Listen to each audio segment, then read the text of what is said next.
as the Blue Jays are taking on the Texas Rangers. Mark Burley will start against the Texas Rangers tonight with his 7-1 record. Blue Jays had a terrific game last night from that man. Drew Hutchison threw his first career Major League shutout, beating the Rangers 2-0. Now it's time to take a look at the Blue Jays lineup.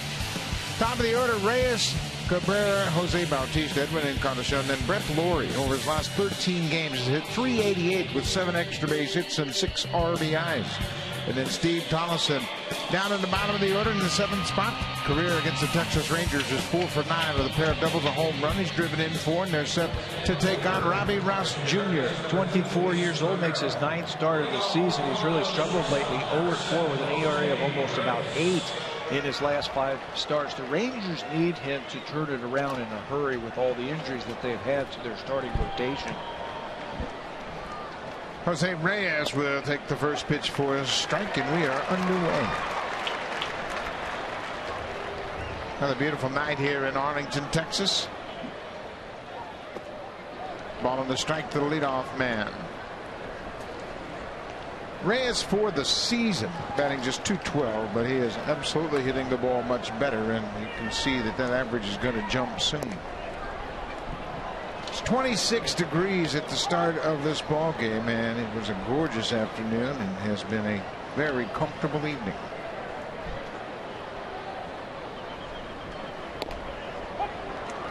There's a high strike. Reyes didn't like the call, felt like it was upstairs. Now it's 2-2. 7-game hit streak.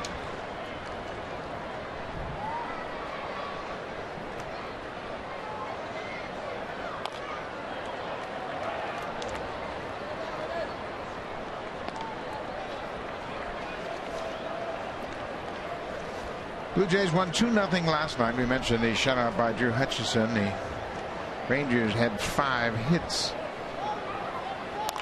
There's a drive to left field. This ball is hit at ton. Leonis Martin, the center fielder, makes a terrific running catch. Another well-hit ball by Reyes ends up as I hang with him. In the outfield, good speed. Shin-Soo Choo is the left fielder. Martin in center, and Michael Choice makes his 3rd start in right. Cole Glover, Adrian Beltre at 3rd. Elvis Andrews and Luis Sardinius is up the middle. Mitch Moreland is the first baseman, and Robbie Chirinos is the catcher. You know, Jose Reyes did everything right there except find the grass in the outfield. Leonis Martin runs this one down. Puts a good swing on it and comes up empty. Just keep swinging it, Jose. Melky Cabrera takes the first pitch strike.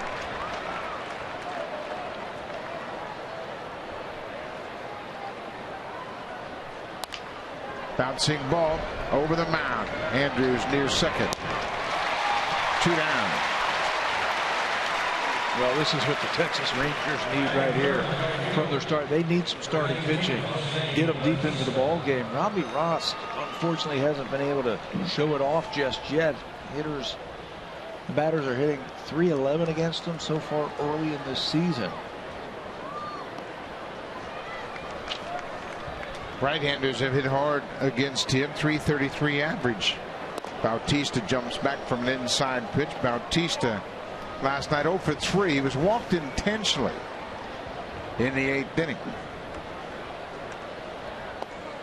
That was after Melky Cabrera had the 2-run double. The only 2 RBIs of the ball game driven in by Melky Cabrera.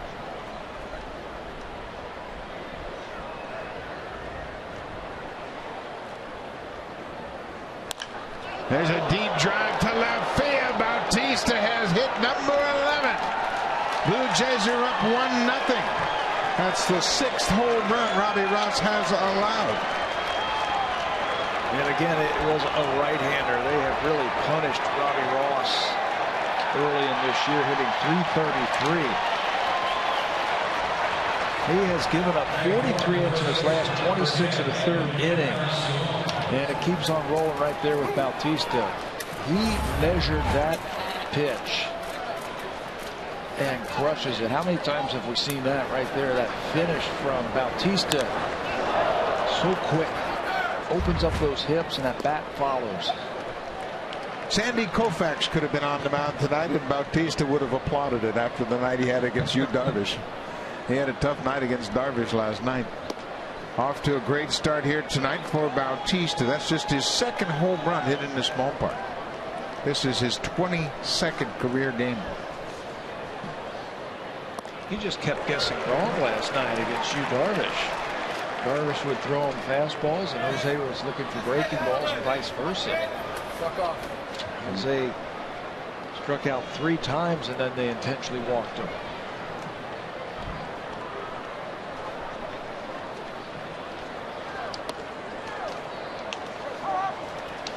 Bautista's home run number 11 on the season for Jose.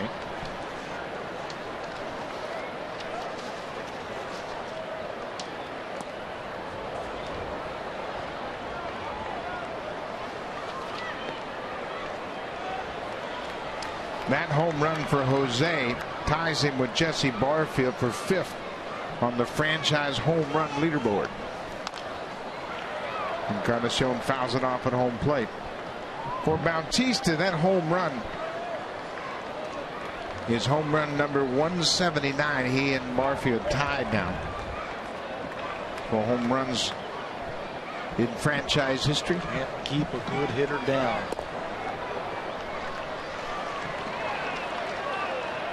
Edwin Encarnacion will take a 2-out walk, and Robbie Ross, we mentioned, he is in a rut right now and has really been hit hard lately. The opponent's batting average .403 over his last 3 starts. Yeah, and he just needs to command his pitches a lot better. He doesn't throw hard.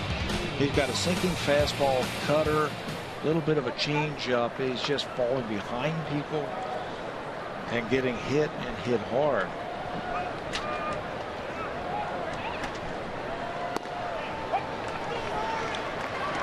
Brett Lawrie moves up to the 5th spot tonight with the left-hander on the mound.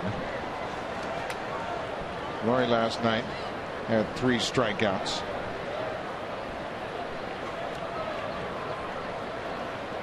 Blue Jays struck out 12 times in total last night. Yu Darvish had 11. Neil Kotz worked an inning. He had a strikeout. Kotz struck out Lawrie in the 9th. 1-0 Blue Jays on Jose Bautista, 11th home run of the season.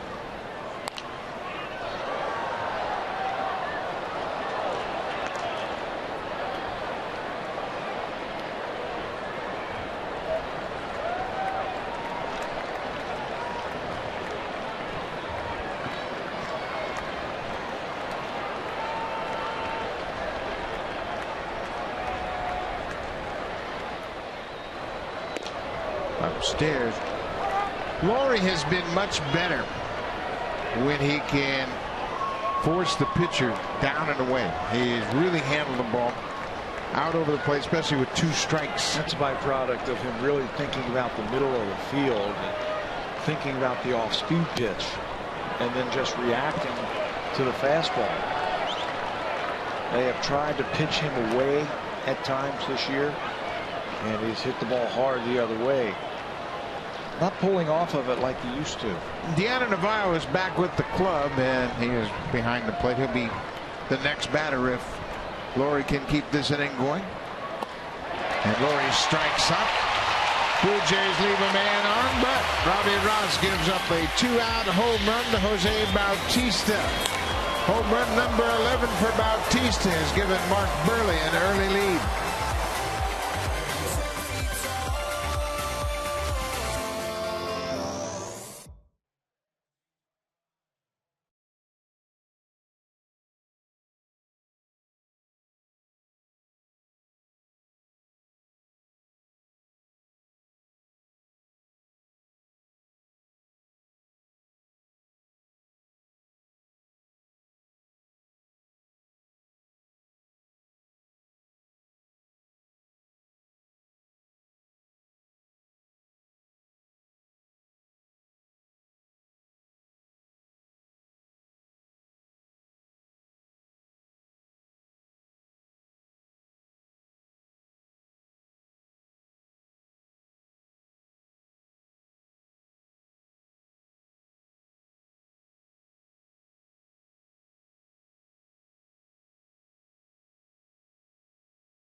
the Texas Ranger lineup. Top of the order, Michael Choice is the leadoff man. Adrian Beltre down in that cleanup spot against Mark Burley. He's put up big numbers. 364 average for his career with a pair of doubles and a home run. And then Alex Rios against his former team has 7 home runs and 16 RBIs in just 29 games. And Rios tonight is the DH. That is the lineup that Mark Burley will face as he takes him out. He's attempting to become the Major Leaguer's first 8-game winner this year. It's been a great month of May. Undefeated in May. He's only given up 4 earned runs in 19 2/3 innings. And he has won all 4 of his road starts this year. Michael Choice hits the tapper. Gold Glover Mark Burley makes it look easy. 4-time Gold Glover throws out Michael Choice. 1 down. Take a look at the defense tonight. They shifted it up a bit with Kevin Pillar in left field. Anthony Gose has been terrific in center. Jose Bautista's the right fielder. On the infield, it's Laurie and Reyes on the left side. Steve Tollison gets the start with the lefty on the mound. Edwin Encarnacion and Deanna Navarro, back from the bereavement list, is behind the plate for Mark Burley. Good to see Navarro back there. He has worked so well with Mark Burley this year. Recognizing when Mark has got the curveball working, or when his cut fastball is working, or his changeup, whatever it is, he's called a good game.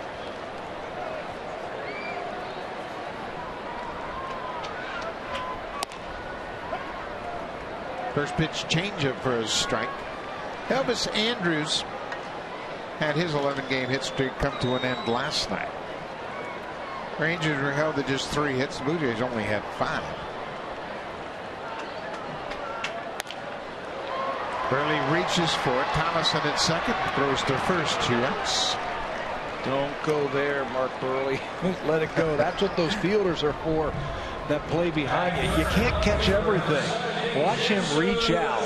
And it looks like he said, I can get this. And no, I better not. I better let that one go. He's just pitching too well right now to be messing around with trying to grab the ball barehanded. Defense was positioned perfectly. Andrews is up.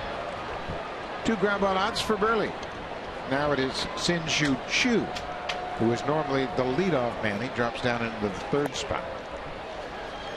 The Rangers got some bad news today. Prince Fielder is out of the lineup that snaps a streak of 547 straight games.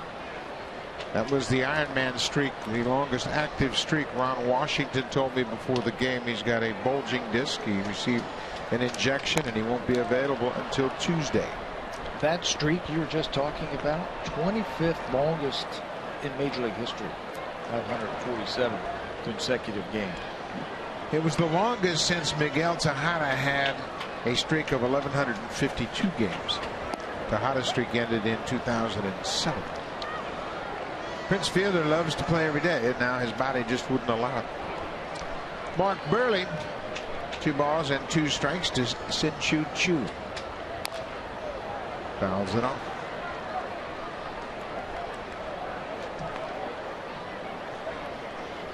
If you don't like watching Mark Burley pitch, you don't like baseball.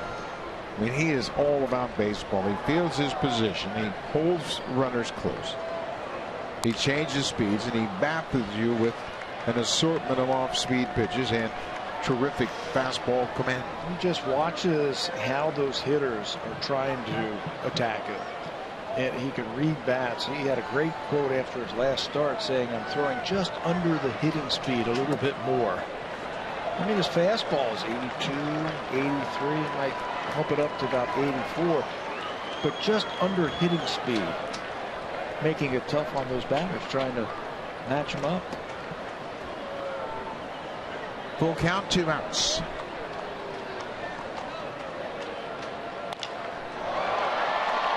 Fly ball down the left side, and it slices out of play into the seats. Well, another good crowd on hand here tonight. This is now Globe Life Park Stadium. Last night, 39,129. Tonight, before the game, they honored Michael Young, and the crowd turned out to support that. Michael Young had a great 13-year career for the Texas Rangers. amassed 2,230 hits, and a lot of fans came out to pay homage to him and participate in the pregame ceremony.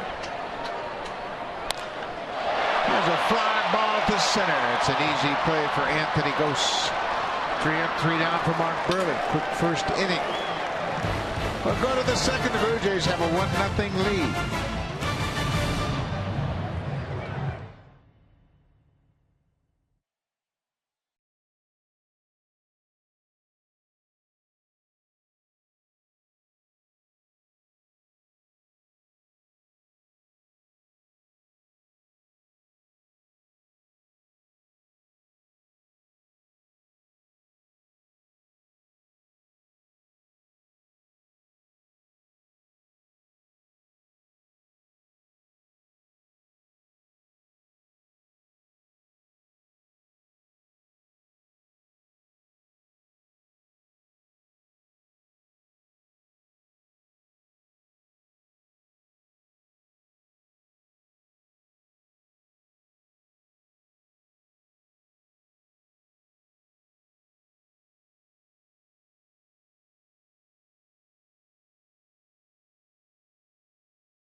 On Sportsnet, brought to you by the 2014 Honda CR-V. Honda, proud to be the official vehicle of the Toronto Blue Jays, and by Home Hardware, homeowners helping homeowners with expert advice.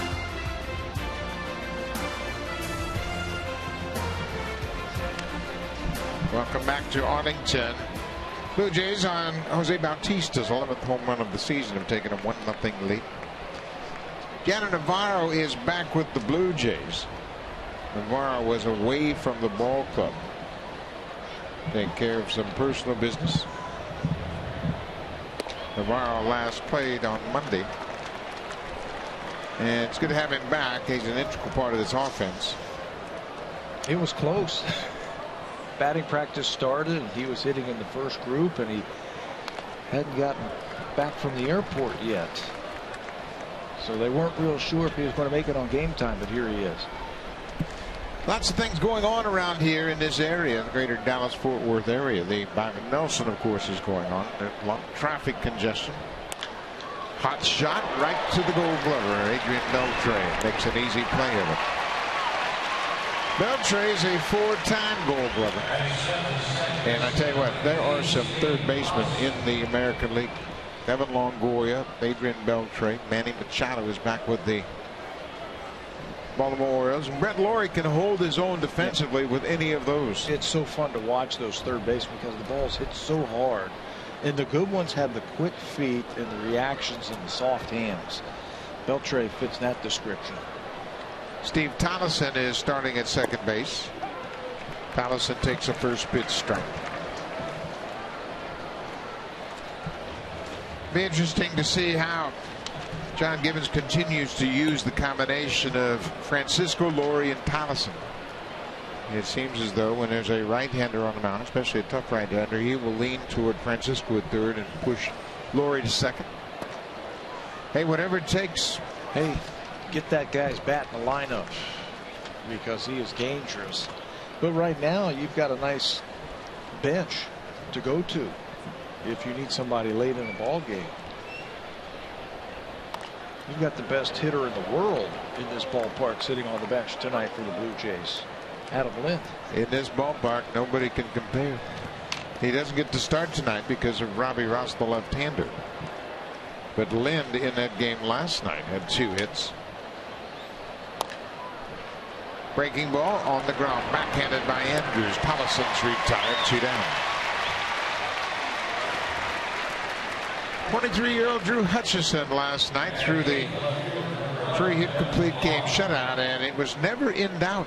He really did a terrific job. The Rangers had one base runner get to third base last night, and it was 0-0. Darvish and Hutchison matched up zeros, and Hutchison is the fourth Blue Jays pitcher under the age of 24 to throw a shutout on the road. There's a base hit. Kevin Pillar jumps on the first pitch, and he has his first hit of the season. Let's go back to last night one more time. And Drew Hutchison had a terrific fastball last night. From the first to the last, and he used it. He used it to all four quadrants of the strike zone. Up and in, down and away, down and in. He'll cut the fastball when he needs to. I mean, I felt like he was in total control from the first pitch to the last. He and Eric Kratz worked really well together. And Drew Hutchison, that might be a sign of things to come for him. Yeah, I think so. He really gained confidence in his fastball last night. Anthony Johnson was part of that two-run rally in the, or Anthony Ghost was part of that two-run rally in the 8th inning. Eric Kratz on his own dropped down a bunt for a base hit to start the inning. Then Anthony Ghost with some direction from the manager. Yeah, John Gibbons told him, he said, if Kratzy gets on, I want you to take one with you. That means bump one up the first base line. Get it by the pitcher, and with your speed, there's a chance that you can beat it out. And let's play for a big inning, and it worked out for him. And of course, Melky Cabrera delivered the key hit, two-run double. Big at bat also last night, I thought, was letting Jose Reyes swing away instead of bunting after the first two guys bunted to start that inning. They let him hit away, and he drove a ball to right field. That allowed Eric Kratz to tag at second and move over to third and just put more pressure on the Rangers.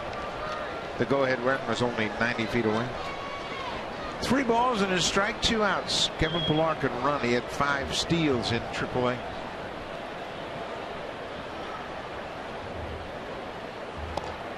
Ball 4. So Ghost does his job. Number 9 hitter. He turns the lineup over, and here comes the skipper, Ron Washington.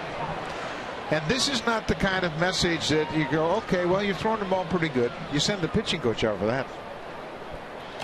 And he is walking with a purpose right here. Hey, you got the first 2 guys. You gave up a hit to the number 8 hitter, and then you walk the number 9 hitter. We cannot have that, Robbie. You got to get out there. You have got to throw strikes, and you've got to help our team. That's basically the message right there that Ron Washington is delivering to his starter. Look who's doing all the talking.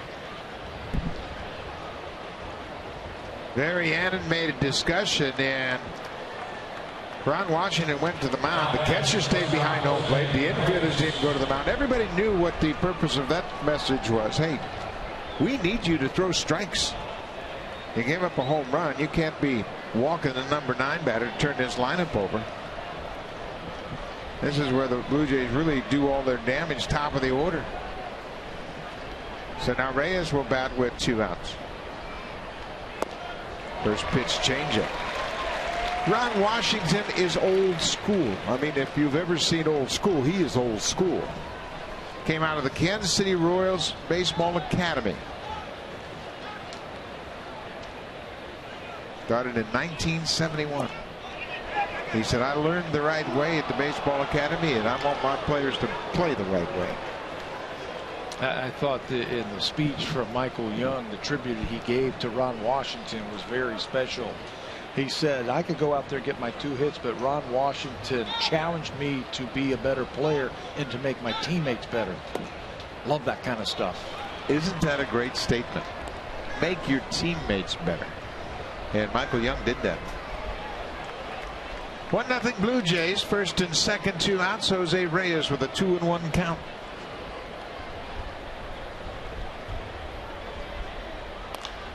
Hit hard, but up the third baseline, foul. Ron Washington in his 8th season with the Rangers, in the last 4 seasons, 90 wins. Ron Washington has been a winner wherever he goes. Began coaching in 1991 with the Mets. He's spent parts of 10 seasons as a player in the major leagues. Hey, only 2 teams and 2 managers can say what we just showed up there. 90 wins in the last four seasons. Tampa and Joe Maddon and Ron Washington and his Texas Rangers. Washington is the 4th longest tenured manager in major leagues. Mike Scioscia, Ron Gardner, Joe Maddon, and then Ron Washington. 2-2. Now it's a full count. So the runners will be up on the pitch. Kevin Pillar from second. Anthony Gose from first. And Gose scored from first last night on the double by Melky Cabrera. He can fly.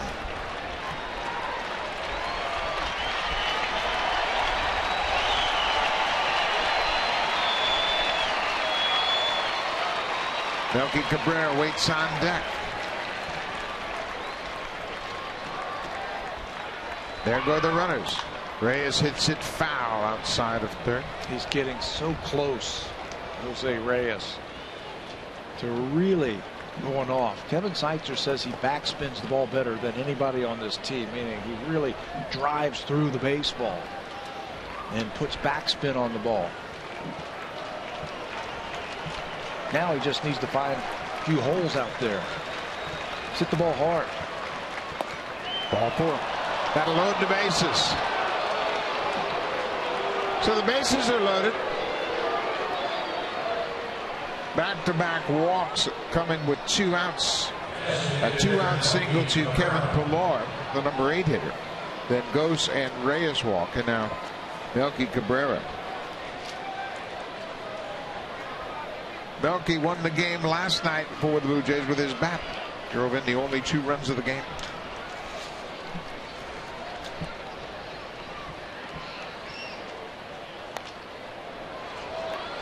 Looking for that fastball and got it. It was a tough spot up and in, and all they could do was foul it back. He's been very patient this year. That ball was out of the strike zone. Don't want to do any favors to Robbie Ross, as you see some action already in the bullpen. Sean Tolleson starting to loosen up. We're in the 2nd inning. His last start, Robbie Ross, he gave up 4 runs early to the Boston Red Sox. Almost got knocked out of that game. Ron Washington stuck with him, and then he eventually threw 6 2/3 innings against the Red Sox, and will give up just 1 more run. Melky Cabrera helped him out. He chased a bad pitch.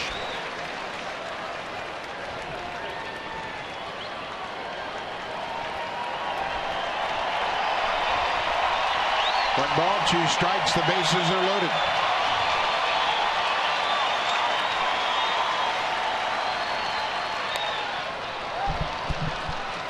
Blue Jays can do some damage, and they can strike quickly. You look at the crooked numbers this season. They rank 1st with home runs, 1st in extra base hits, 1st in total bases, 4th in runs per game, and 2nd in OPS. They're a balanced team. They've got some speed with Gose in the lineup. He can hit the ball out of the ballpark. Robbie Ross grabs the comebacker, and he'll leave the bases loaded. Whatever Washington said to Ross, it worked. 1-0 Jays.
Thank you, Jamie.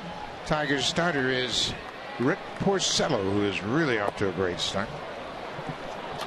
Cleanup man is Adrian Beltre, starting things off for the Rangers here. Beltre's put up big numbers against Burley. 364 career average, 12 hits in 33 at bats. Why is this a good matchup for Beltre? Well, Mark Burley doesn't really blow it by you, and Beltre does a good job of covering the outside part of the plate. A little change up or that cutter down the way. His power, actually, for me, is to right center field. So Burley ties him up with a pitch inside. He faked a bunt his first pitch. I think that was just to take a look at Burley. He knows those numbers that you were just talking about, and anytime you have a chance to face a left-handed thrower, you're not going to be bunting. Burley took that shot at the inside corner, and Beltre laid off. Mini 4-game hit streak for Beltre, 7 for 18. Breaking ball hit on the ground. Reyes at short, has time, 1 down. Mark Burley is very quick, and we want to watch the catcher in this next sequence. Deanna Navarro is trying to change signs, but because Burley works so quickly, it's impossible. Chu steps out here, change signs. Watch the catcher. The universal where his fingers, he says, okay, let's go through the signs one more time here. Mark Burley said, forget that. Never mind. Foul ball. You know, the whole thing with that, the moral of that story, signs are overrated. Overrated. You throw it, I'll catch it, and they won't hit it. Alex Rios. Breaking ball pulled through the left side for a hit. Now Kevin Pillar kicks it around and left, but he recovers in time to hold Rios at first. That was a curveball that Rios waited back on and pulled it through the 5-6 hole. Yeah, very slow curveball. And if Rios was running, he might have had a shot at taking advantage of that ball that skipped away from Pillar in left field. Mitch Moreland, left-handed bat. Moreland's going to get a little extra time at first base with Prince Fielder on the shelf. Fielder is out of the lineup for the next 2 games at least.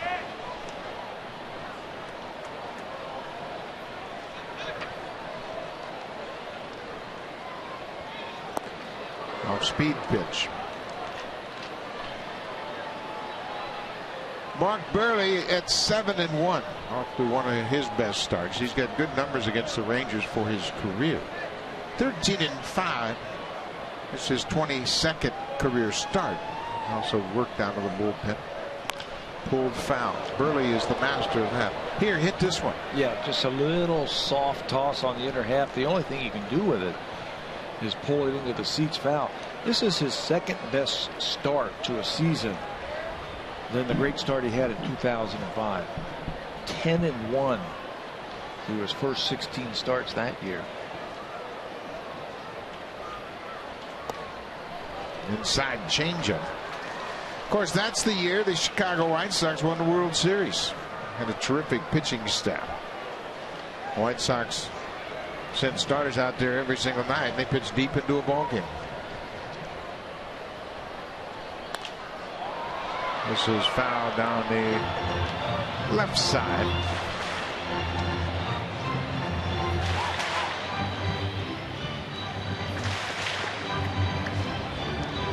Blue Jays with a 1-0 lead. We're in the bottom of the second.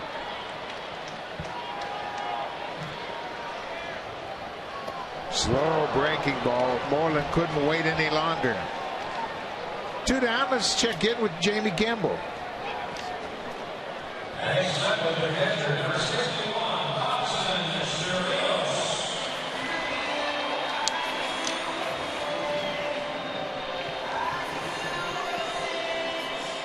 Really interesting. We saw Danny Duffy. He wasn't very good when we saw him pitch out of the bullpen and got yanked out of the game, and now they need him a little more in the rotation than they do in the pen.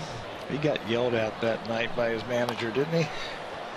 Yes, he did. Ned Yost came out, yelled at him, hit Melky Cabrera, and then he got yanked from the game.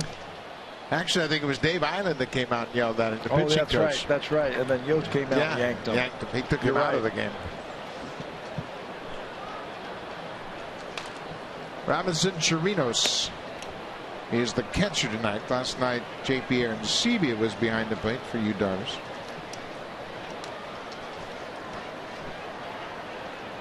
Chirinos is 29 years old. He's no kid.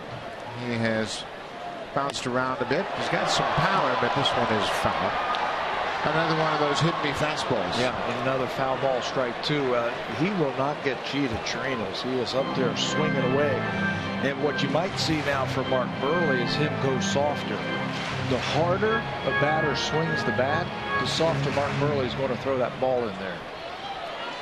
He's going to use your aggressiveness against you. 1-2. There goes the pickoff. Rios headed to second, and the tag is in time. Edwin Encarnacion made a good tag, and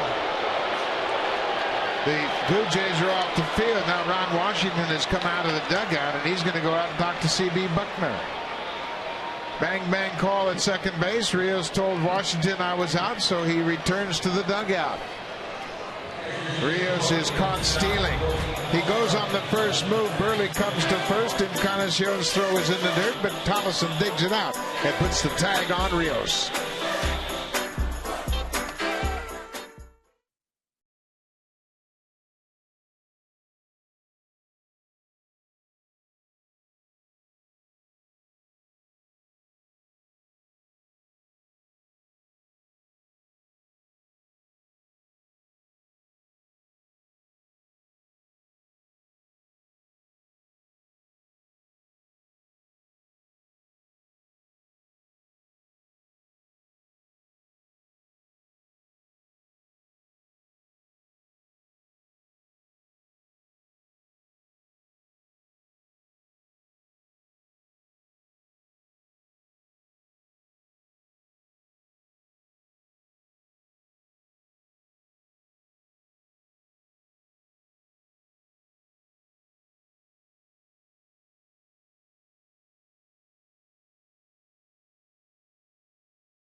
To end the bottom of the second inning, he takes a low throw and puts the tag on Rios. What a play by Tollison.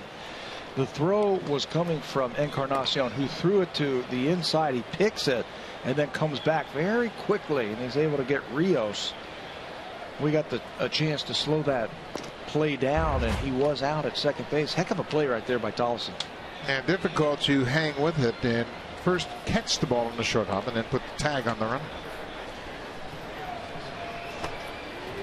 So Burley has had a couple of good innings. He has a 1-0 lead, and Jose Bautista, the man that gave him that 1-0 lead, will start the third. Bautista had a long home run in the first with 2 outs. Home run number 11 for Bautista. That gives him 30 RBIs for the season.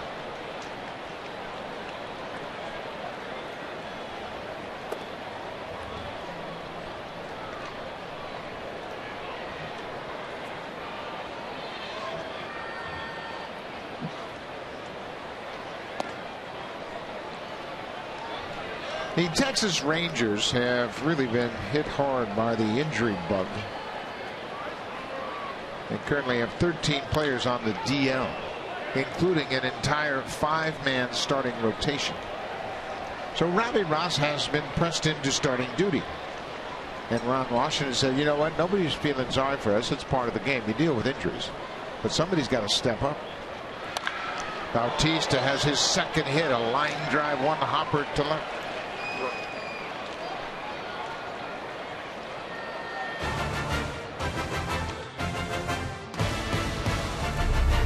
Blue Jays on Sportsnet. Brought to you by the 2014 Honda CR-V. Honda, proud to be the official vehicle of the Toronto Blue Jays.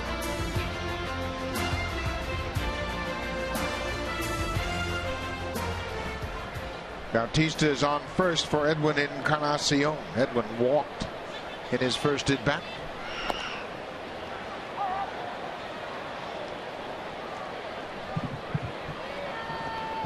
Edwin went through a stretch where he was swinging the bat well. He was the American League Player of the Week last week. He really hasn't settled into a groove for an extended period of time like we've seen him in the past. Yeah, extended. He's had a couple of hot streaks, but that was only for 2 or maybe 3 days. And then he'd go 2 or 3 days not hitting the ball hard or popping it up, striking out. Then he'd get hot again. There's a fly ball into center. Martin has it measured. Encarnacion is out. Well, the Texas Rangers, we showed you Ron Washington's streak of 90-win seasons, and that is in jeopardy this season because of the pitching problems they have. Yeah, it all starts on the mound. And the starters are 26th in Major League Baseball in earned run average. The team earned run average is 26. Throw in the bullpen, the problems there, and the save percentage, not very good. They've just had so many injuries. Their top 5 guys have been out. And Robbie Ross would normally be in the bullpen, and a darn good lefty coming out of that bullpen for the Rangers. But they've got Derek Holland and Matt Harrison and Martin Perez all on the disabled list. Joe Saunders. They've got a 5-man rotation. Tanner Scheppers is there. Yeah, another one. Brett Lawrie fouls another one back into the seats. It's 0-2. You mentioned Robbie Ross out of the bullpen. Last year, he worked exclusively out of the bullpen. He had a 4-2 record with a 3.03 earned run average in 65 games.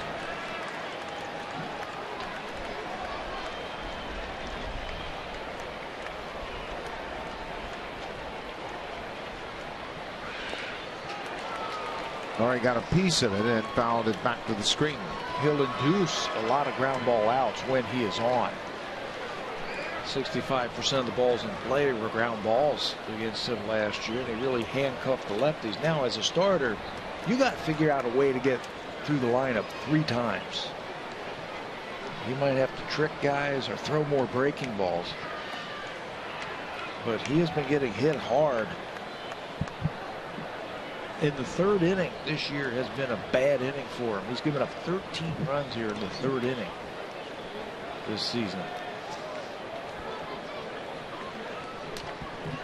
Lawrie at the plate. Navarro will be next.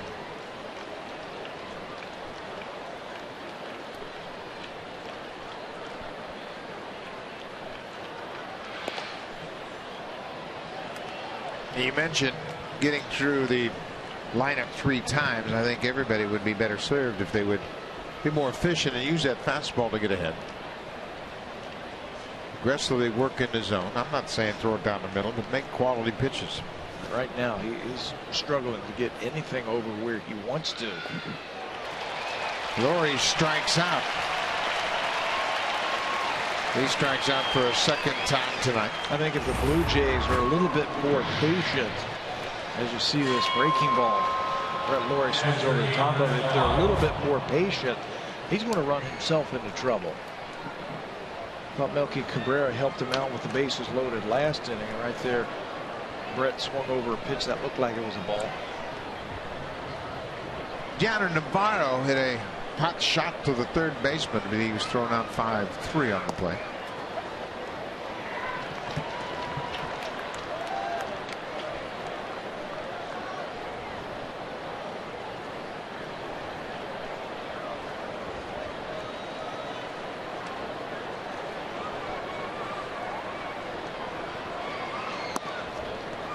Ball on the strike. Navarro has been productive with the RBI. 16 runs driven in for Navarro. Part of the balanced attack the Blue Jays feature. Didn't mean to and fouled it off the screen. Of course, now Colby Rasmus is out. Navarro has been out. Rasmus is on the disabled list. But when they get their lineup back intact, and now with the addition of Juan Francisco, they've got some thunder. And that's a deep bats all the way down through that lineup.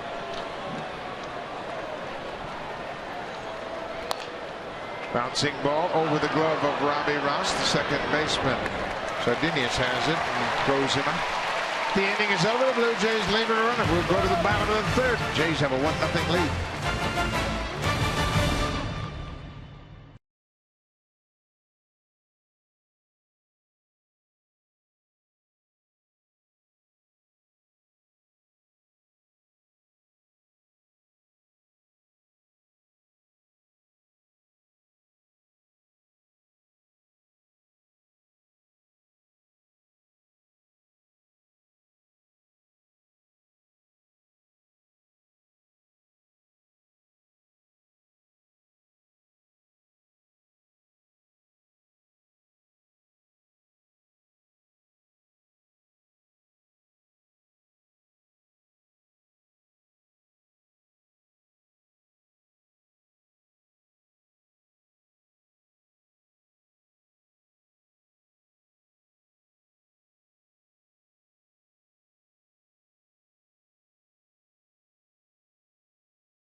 And then your very own reserve seat at Rogers Center. Great seats are still available.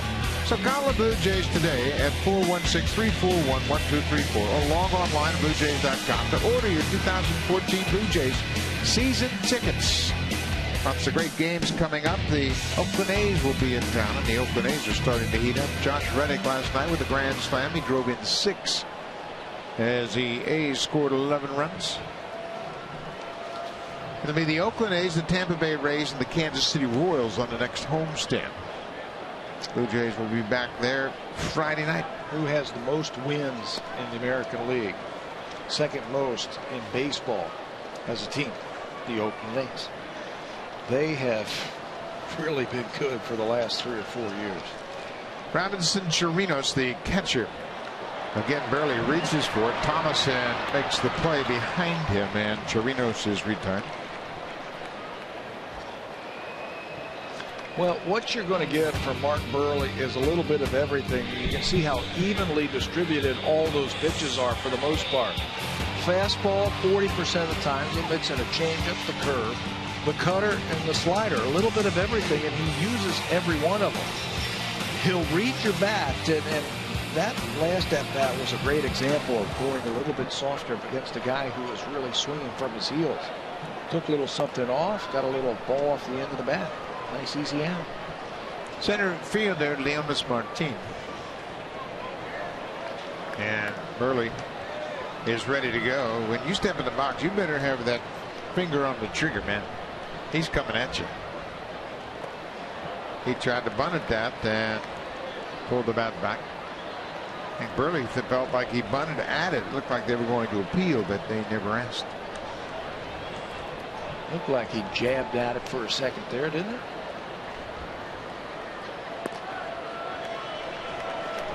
Buehrle in his last game walked 5, and that really aggravated him. He doesn't like to give up walks. He knows he can't afford to give up walks. And here he walks Martin. A 1-out walk to the number 8 hitter.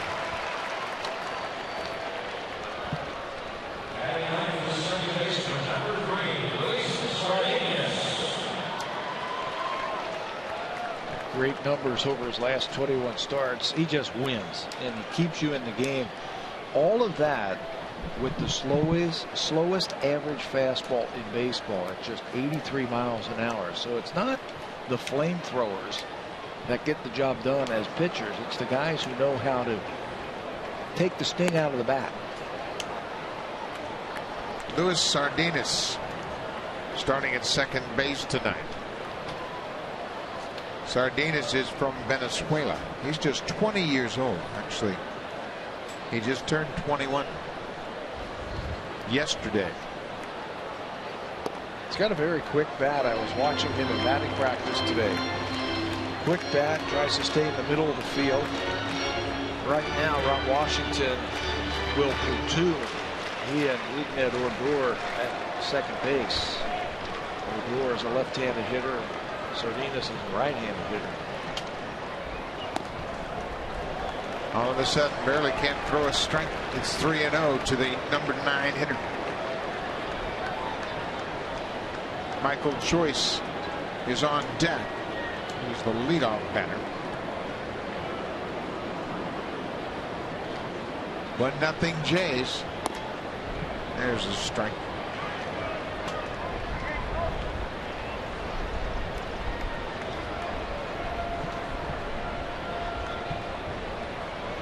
Choice grounded out to the pitcher his first time up. Burley made a nice play over toward the third base foul line.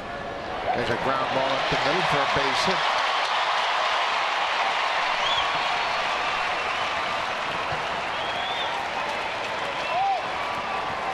Mark Burley has 7 wins in 8 starts. And when you look at 7 wins in their first 8 starts in franchise history, Burley this year, of course, Roy Halladay did in 2009, Roger Clemens in 1997, and Tom Filer in 1985 went 7-0.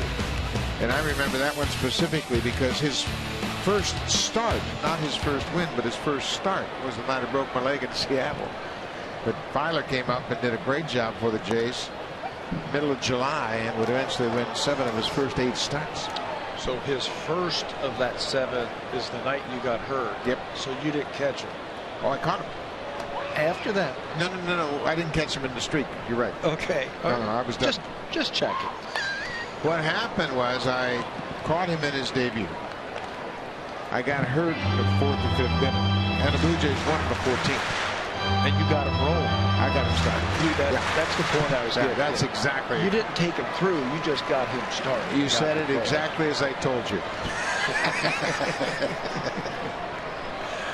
1 out. Ground ball, base hit through the left side. Coming around to score is Martin, and it is tied up.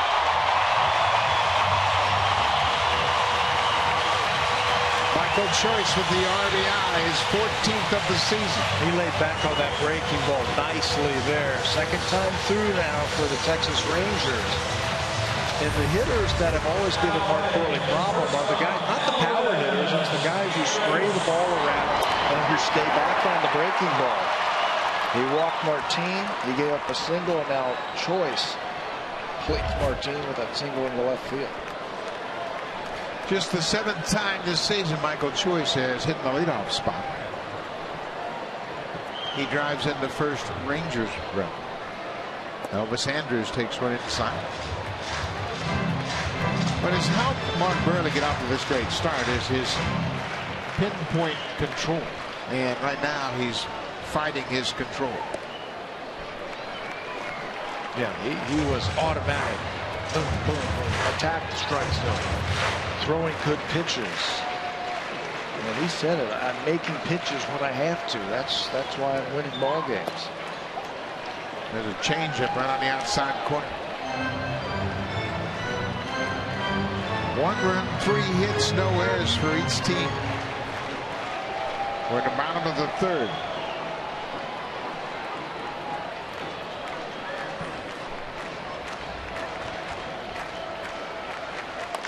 Ground ball, Laurie at 3rd will go to 2nd for 1, back to 1st. Double play. Ron Washington is going to appeal this play, the base runner Elvis Andrus and the first base coach Benji Molina. And I'm not sure if they're going to appeal at first, but the neighborhood play at second is a play you can't appeal. The ground ball takes Laurie. He was thinking about tagging him. Elvis Andrus stretched for that bag. Appeared to be out. Washington talking with Dan Iasonia, the first base umpire. And it looks as though they're talking about second base. We'll resolve it and come back to Arlington. It's a 1-1 game.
Sunday, June 1st, the Blue Jays will take on the Kansas City Royals. The game starts at 1:07 p.m.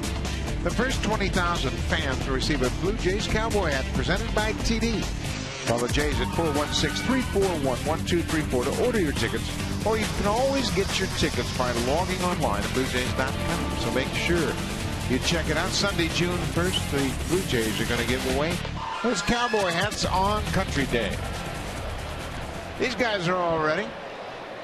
That one looks a little more authentic on the left there. The other one's got some use on it. They got to give those away before we come down to Texas, so we can get those and wear them down here. Of course, you see them everywhere down here, and they come in all different flavors. So we'll go to the fourth. It's a 1-1 game. It'll be 7-8-9 for the Blue Jays. Tollison, Pilar, and Gose. Steve Tollison grounded out to short his first time up. He is starting at second base tonight. For Tollison, his sixth start at second. One out, backhanded nicely by Andrus. Good play. Very soft hands, and he doesn't rush anything. Elvis Andrus, nice and smooth. Watch how he knows this one hopper, picks it. Now he's just going to set himself. Make sure he makes a strong throw across the diamond. Throw hop, tap the glove a couple of times, and finish it off at first. Andrus does have 7 errors, but he's always among the tops in the range factor, and that strong arm gives him an awful lot of range and depth at shortstop. Yeah, assists. He's always up there in assists and putouts. Kevin Pillar had a single his first time. He's behind 0-2. Pillar hit .305 in AAA with Buffalo Bisons before he was called up.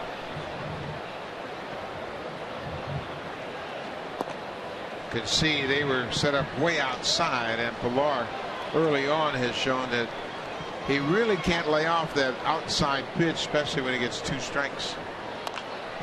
Yeah, the breaking ball has really been his kryptonite, especially from the right hand. As soon as he learns to recognize that pitch a little bit earlier and lay off of it, force those pitchers back to the strike zone, he's going to be fine. Fights this one off.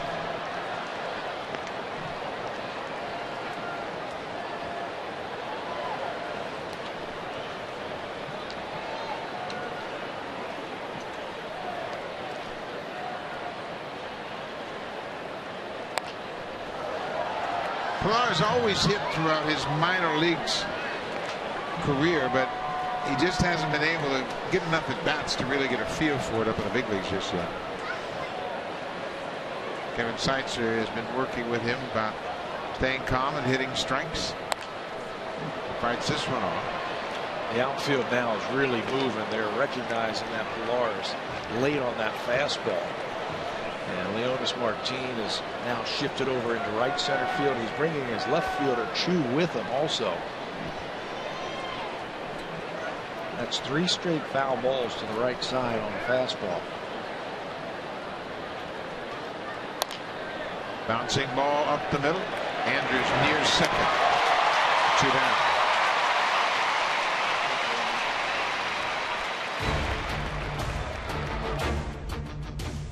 The 2014 Honda CR-V. Honda, proud to be the official vehicle of the Toronto Blue Jays.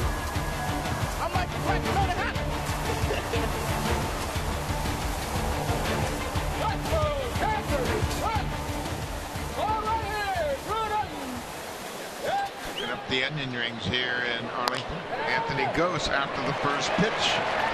To Hopper. Moran steps on the bag. Ravi Ross has bounced back. Will go to the bottom of the 4th. It's a 1-1 game.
Memorial Cup is underway. 4 great teams, Val-d'Or, Edmonton, Guelph, and London, all battling for Canada's Junior Hockey Championship.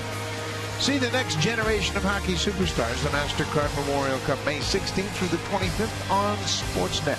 Tomorrow at 7 p.m. Eastern, London and Edmonton will go head-to-head at 4 p.m. Pacific on 4 Sportsnet channels. Check it out, the MasterCard Memorial Cup.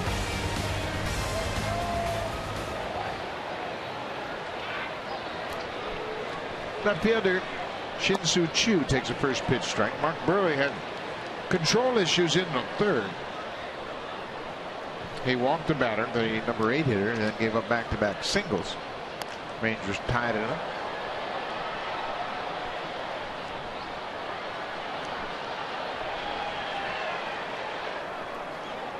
Choo signed a free agent contract with the Texas Rangers in December 2013. Choo's one of the rare cases of a position player going through Tommy John surgery. Had Tommy John surgery in 2007.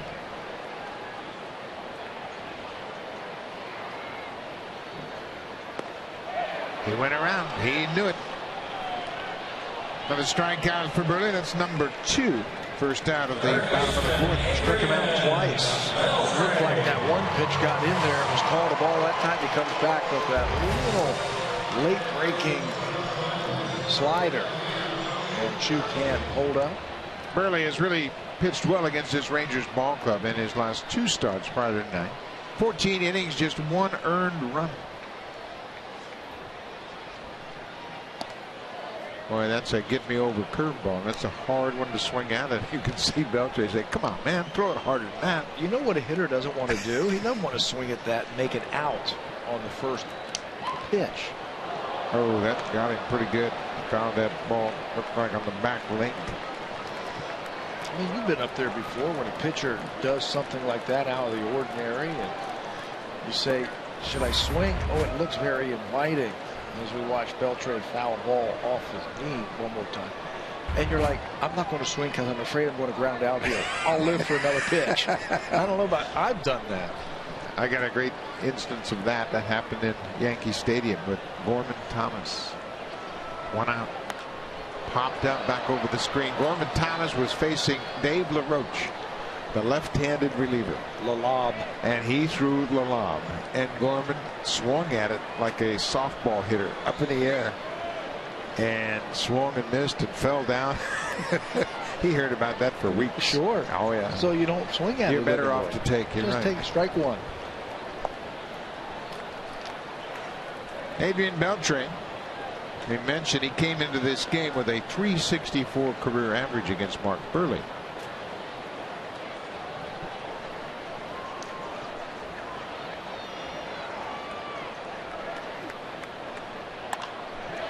Right to the third baseman, Laurie. Throws his counterpart out. 2 outs here in the 4th.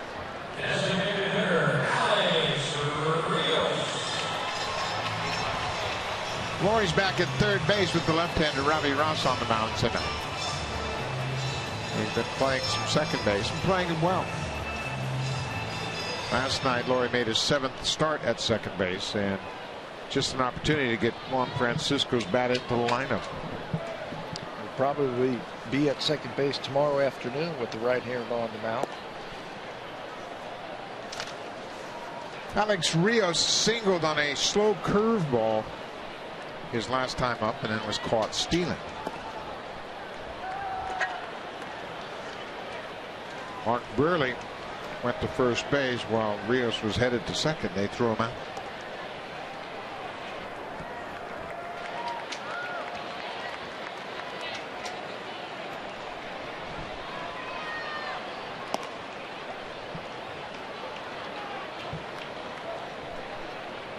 Three balls and a strike. Burley has walked 1 so far tonight. That's fouled into the seats. 77 miles an hour for that one right there. And he was late. It's just such an adjustment to go back and forth. And that's the art of pitching, disrupting the timing of the hitter. He jammed him. He got that right in on his fist. Rios is thrown out. 1, 2, 3. The Rangers go down in order in the bottom of the 4th. We'll go to the 5th. It's a 1-1 game. Now it's time for a Blue Jays Central update. Here's Jamie Campbell and Greg Zaun.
TOR AT is the official app of Major League Baseball. Listen to live audio, follow games pitch by pitch, and enjoy in-game video highlights. The app is available on the iPhone, iPad, iPod Touch, Android, and BlackBerry.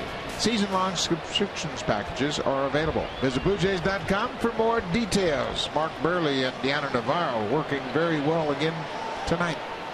Buehrle with a pat on the back for a job well done. Yeah, much better through the middle of that lineup right there by Buehrle. It's the guys with those short swings that give him problems. Guys with those big home run cuts, he can neutralize them. Jose Reyes walked his last time up.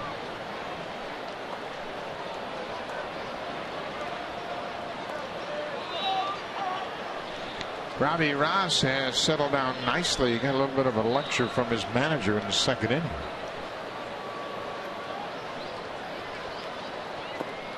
Last inning, he had 3 ground ball outs.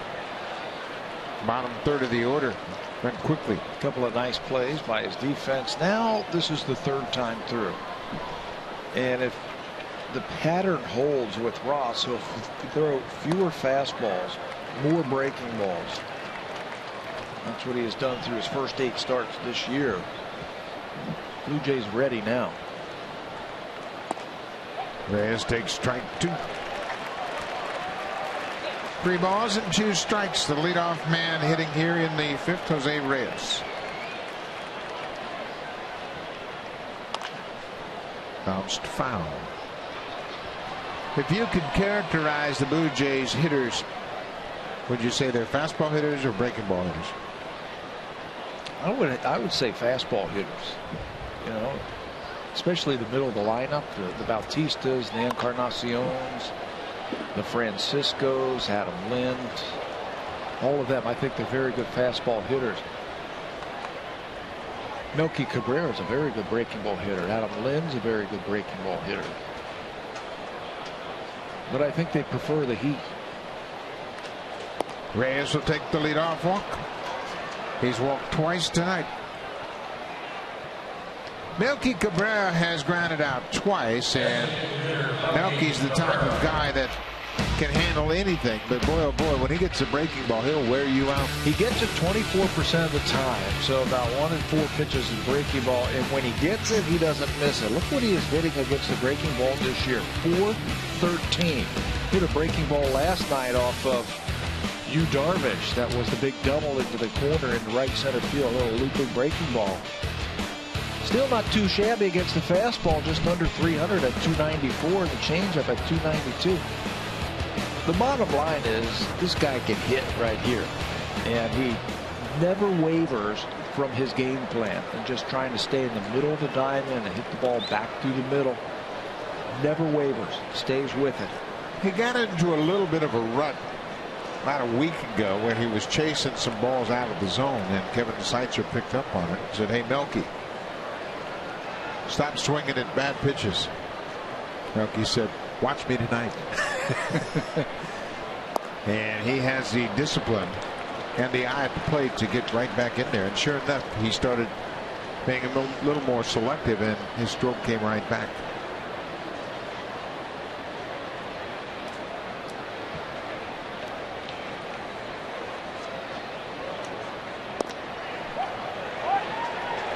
He had a good look at that one and thought it was down the stairs, but now it's an 0-2 count.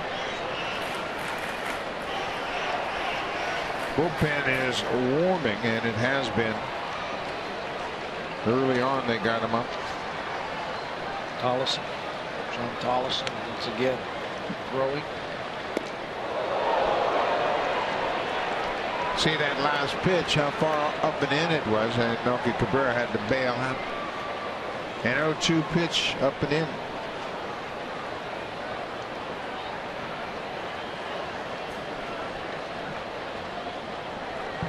Coming in again.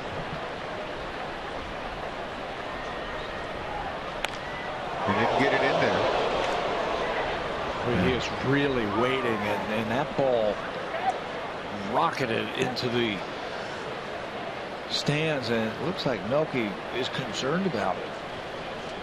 He was waiting and waiting, just trying to see that ball as long as possible. It was a fastball inside, and he had an emergency swing. And that one went right above the Rangers dugout.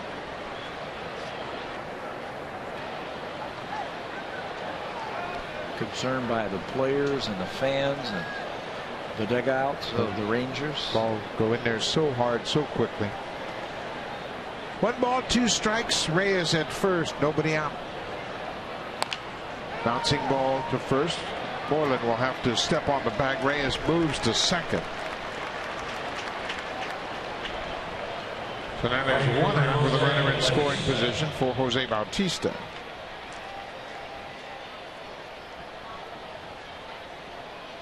And Ron Washington has come out of the dugout. Looks like they're going to make a pitching change. Bobby Ross has thrown 91 pitches. And they have had Sean Tolleson up, and looks like he's coming into the game. So Robbie Ross sorted things out a bit. He pitches into the 5th, gets 1 out here in the 5th. He'll go 4 1/3. So he'll hand the ball off to the bullpen. Jose Bautista has homered and singled, 2 for 2. He'll get another look. Sean Tolleson into the game.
Tolleson will make his 16th appearance of the season. He was originally signed by the Dodgers out of Baylor University here in Texas. The Rangers acquired him last November off the waiver wire from the Dodgers, and he is working in his 16th game. And it's a good claim too. 0-1, 392 earned run average in 15 games. Fastball 90 to 95 miles an hour. A very good slider. That's where he's going to get a lot of those strikeouts.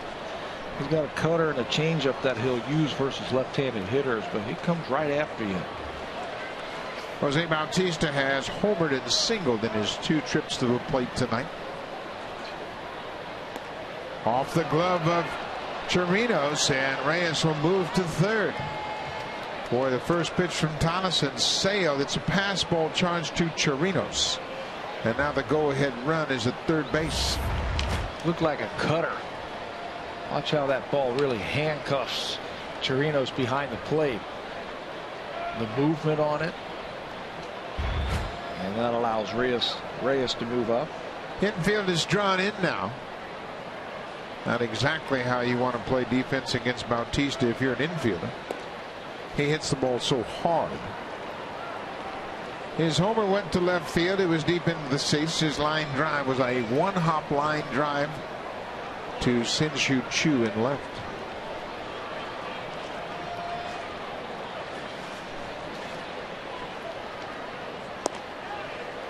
That hard breaking ball is outside. Yeah, that's his bread and butter pitch, especially to the right-handers.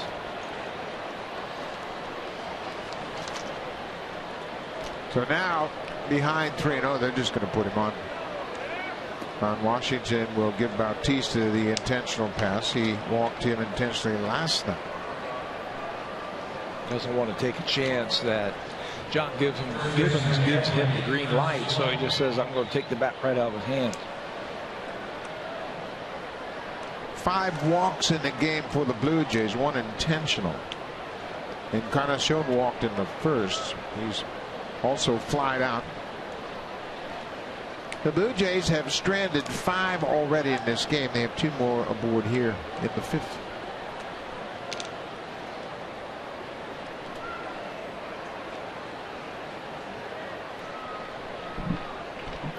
Tallison's a hard thrower, and with that, the defense is playing it pretty legit.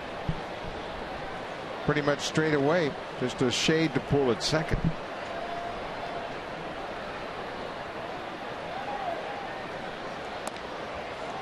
He hasn't been close. Nope.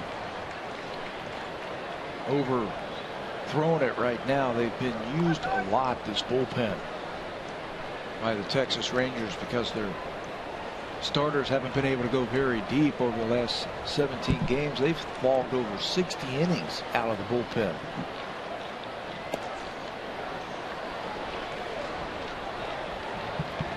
Rangers are right there with the Blue Jays as far as ERA out of the bullpen. 4.48. Blue Jays is 5.29. They are 13th and 14th in the American League respectively.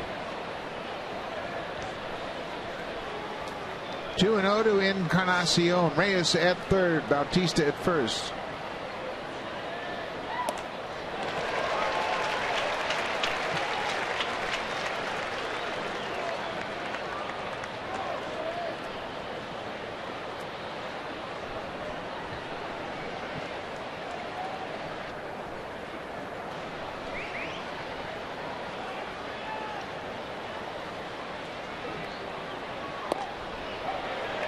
Inside corner. Looked like it was off the plate inside. And that's the way Encarnacion saw it. Now 2-2. If you're Reyes, you got to think about that hard slider. This would be a ball that Tallison might throw in the dirt, going for the strikeout. I think if you're both base runners and the hitter, you got to be thinking about that hard breaking ball in the dirt.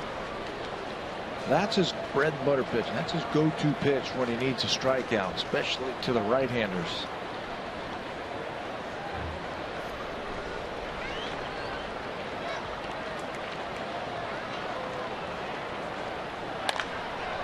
With a high fly ball into center. Martin coming in. Reyes tagging at third. Here's the catch. Reyes comes home. Here's the throw.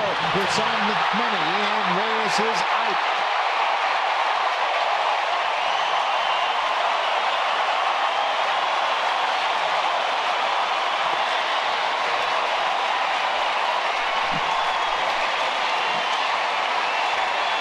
Martin throws out Reyes at the plate. His 4th outfield assist that keeps the tie intact.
Thank you, Jamie. Brandon Moss has 34 RBIs, and there's a bunt. Mitch Moreland tries to reach first, but you can't bunt against the Gold Glover. Blue Jays had a chance to take the lead. Reyes was tagging at third. Martinez, the center fielder. Well, it wasn't a very deep fly ball by Encarnacion. What the Blue Jays were doing there, they were hoping that the ball was going to be off the line just a little bit. Martinez throws an absolute strike, and Chirinos blocks him off the plate right there. If that ball is a foot to his right, or he's got to reach for it, Reyes with his speed, he's going to beat that out. But that was an absolutely perfect execution of that sacrifice fly. Ball out in the outfield. Well, you got to make them throw you out. And that's the last thing the third base coach will tell you.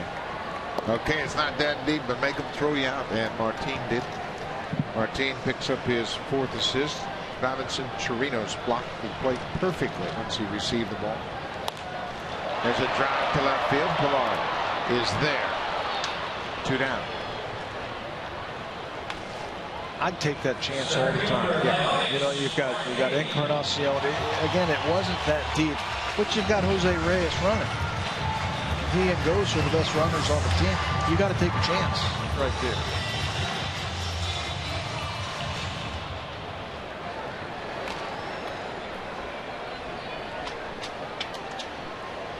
Here is Martin batting with 2 outs. Leonis Martin is now 28 years old. He's 26 years old. He was born in March of '88. He grew up in Villa Clara, Cuba.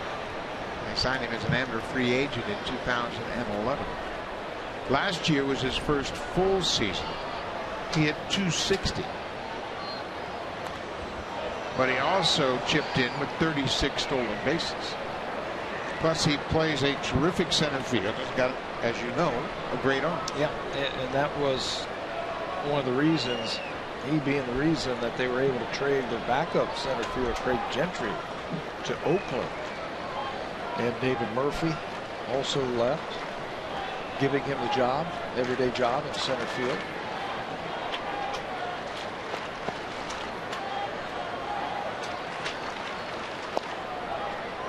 Now it's a full count to Martin.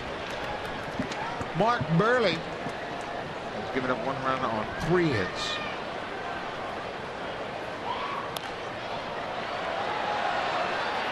Mark Burley is a very humble man. They ask him about his 7-1 record. He said, "Oh, I'm just doing the same thing I've always done. I'm just lucky." He knows what he's doing out there. Yeah. He can really field his position. There's a ground ball, base hit through the right side.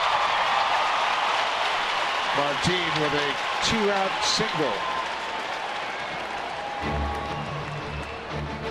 Canon's Best in Glass sales event. Performance cameras and lenses at the season's best prices. Visit canon.ca/best in glass.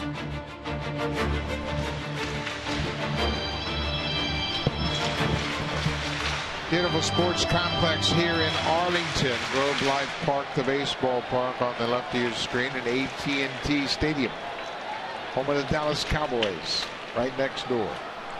Luis Sardinas, the second baseman, singled to center his first time up. This is going to be an interesting cat and mouse game here. Martin can run. He has 9 steals and 13 attempts. Burley has already caught Alex Rios tonight. This is the part of the lineup that he had trouble with the last time they came up. They walked to Martin, and then a couple of singles tied the game. And now with 2 outs, Martin singles. They might choose to let him swing away, because if he makes it out, then the leadoff batter is hitting next inning. Burley is so tough to run on.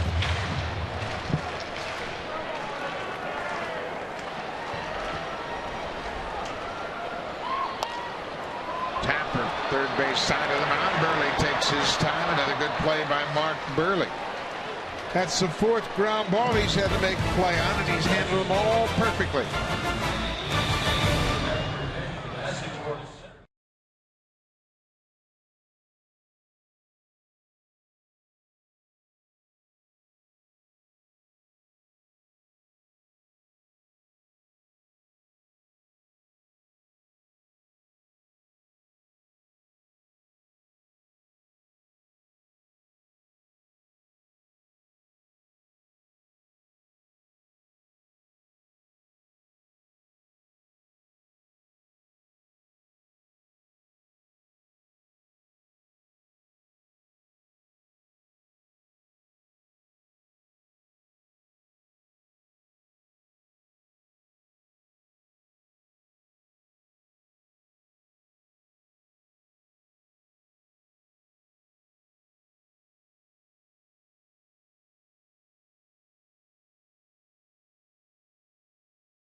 riders battle through Italy's majestic terrain, the Giro d'Italia, May 9th through June 1st on Sportsnet. On some Blue Jay fans in attendance, and Blue Jay fans are pretty thrilled with what's going on down here at the Byron Nelson Classic. Both Mike Weir and Graham Miller having great tournaments. Mike Weir, you got a chance to see him today on the practice field, didn't you? I did. I said hello to Mike. He said, "Hey, I was at the game last night." I said, "I know, we saw you." I believe he's one back at 9 under par.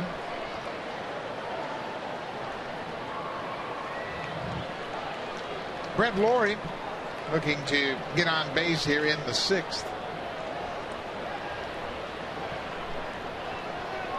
Sean Tolleson is into the ball game in relief of Robbie Ross to start.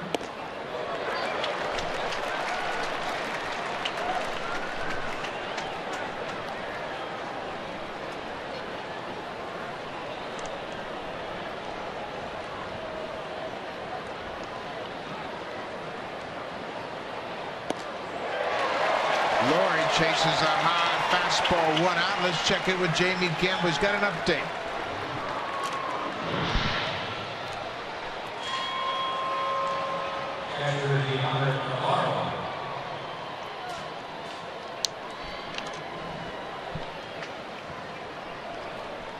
Great ball game. Bud Norris was the starter for the Orioles. He went 7 1/3. He allowed 1 run on 4 hits, but Danny Duffy, the starter for the Royals, was tougher.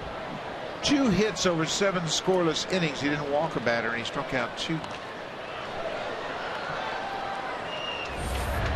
Well, Brett Lawrie has struck out now 3 times, so that bat has nothing in it. So snap it over your knee, throw it away, and find another one. Ross has pitched him tough, and now Tolleson with that good fastball got him. The cutter up the plate inside.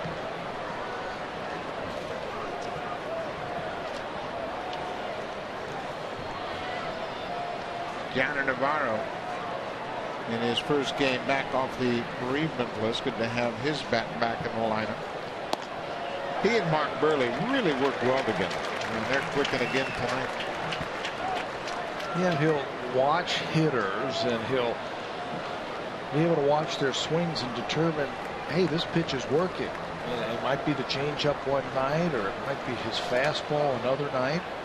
I thought his last time out, last time Mark took the mound, I thought his curveball was as good as it's been all season long. He was really spinning it. It was breaking late. It was breaking big. And they went to it a lot. Mitch Moreland knocks it down. He knows he's got plenty of time with Navarro running. 2 down. This copyrighted telecast is presented by authority of Rogers Blue Jays Baseball Partnership and may not be reproduced or retransmitted in any form. And the accounts and descriptions of this game may not be disseminated without the express written consent of Rogers Blue Jays Baseball Partnership. Statue outside the ballpark of the great Nolan Ryan. All-time strikeout leader. Do you ever face him? Oh, yeah. Warm out. Did well, you? Maybe not warm out. Now, you faced him when he was an angel. Younger and threw a lot harder. Oh, yeah. He was scary. Was he? He was frightening. Yeah, you could hear the fastball go by. Amazing. Yeah. And when he was with the Angels in the mid-70s, he and Frank Tanana were both hard throws. And Nolan would bring it up there, and then he'd throw a curveball. And he had a little mean streak in him, too. He wasn't afraid to pitch inside. I faced him at the end of his career, toward the end of his career when he finished up, and he wasn't throwing like he was in the 70s. And I'll tell you, I'm not in his book. Didn't strike you out? Nope. Wow. Only 4 at bats. That's all right. Hollison will take a 2-out walk. Boy, that'll drive managers crazy. Well, things are always big here in Texas, and this is one of the articles, one of the items they sell here. Little cheese, little chili on the old hot dog, and then they're going to put a little, of course, you got to have fried onions on there, so the onions go on there. and that will feed a small village of people. What about the jalapenos? You're in Texas, you got to have jalapenos. And what else? That looks pretty good. And that hot dog will be for a family of 4, and it'll cost you just $26. Of course, you have to have bibs on when you eat it. Can you imagine that? If that was for one person. What'd you have at the game? Oh, a couple hot dogs. A couple pounds of hot dogs. That was huge. But in Texas, everything's bigger. 2 outs. Collison, he can run a little bit. Not running here. Pilar takes a swing at a high pitch. Kevin Pilar singled in his first at bat, grounded out to short in the 4th. Both those at bats came against the lefty starter, Bobby Ross. Remember, the Blue Jays have 2 potent left-handed bats on the bench, Juan Francisco and Adam Lynn. Neither one of them started in this game tonight.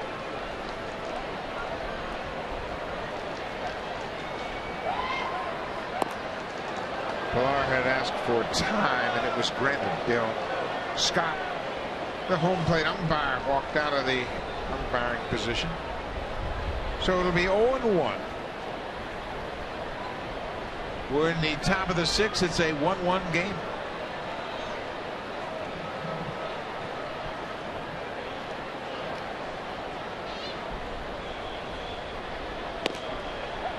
Breaking ball in there for a strike. Last night's game was 2-0. The Rangers lost 2-0. It was their first loss of the season, in which they held the opponents to 2 runs or less. And then lost again. First loss of the season when holding an opponent 2 runs or less. They were 17-0 prior to that loss last night. Shows you how good that Drew Hutchison was last night, because he needed to be great going up against Yu Darvish. He was outstanding.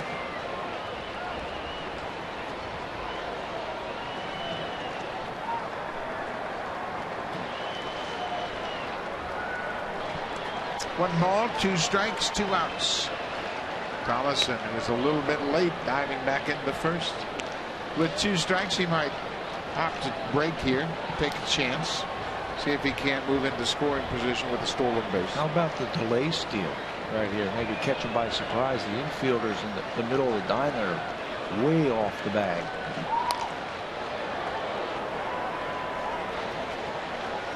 A delay steal is really an interesting play, and if executed correctly, it's hard to defend against. Base runners bounce off the base. Instead of breaking on the release of the baseball, they bounce off a couple of times before they break to second. Pilar reaches for it. It's out in front of home. Chirinos throws him up. The inning is over. The Blue Jays leave another base runner. They've stranded 7 so far. We'll go to the bottom of the 6th. Mark Burley in a 1-1 game.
RV Honda, proud to be the official vehicle of the Toronto Blue Jays.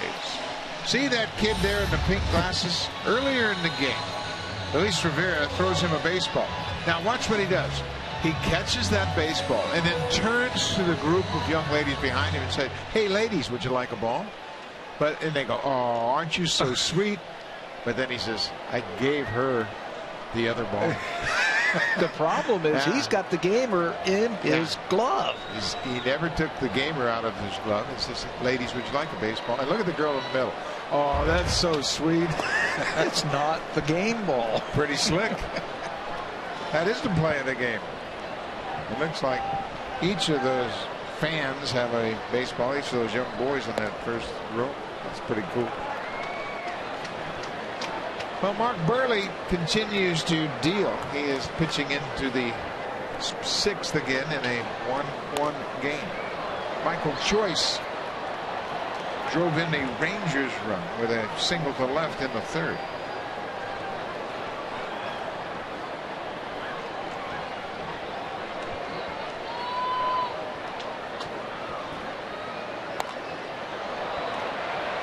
It's amazing how Burley can tie you up with an 82-mile-an-hour pitch. Yeah, just a little movement, catch you looking out over the plate. He really sawed off Alex Rios with that little fastball in the inner half. And look at that. 83-mile-an-hour heat on the inside corner. Another strikeout for Burley. That's 3. The 2014 Honda CR-V. Honda, proud to be the official vehicle of the Toronto Blue Jays.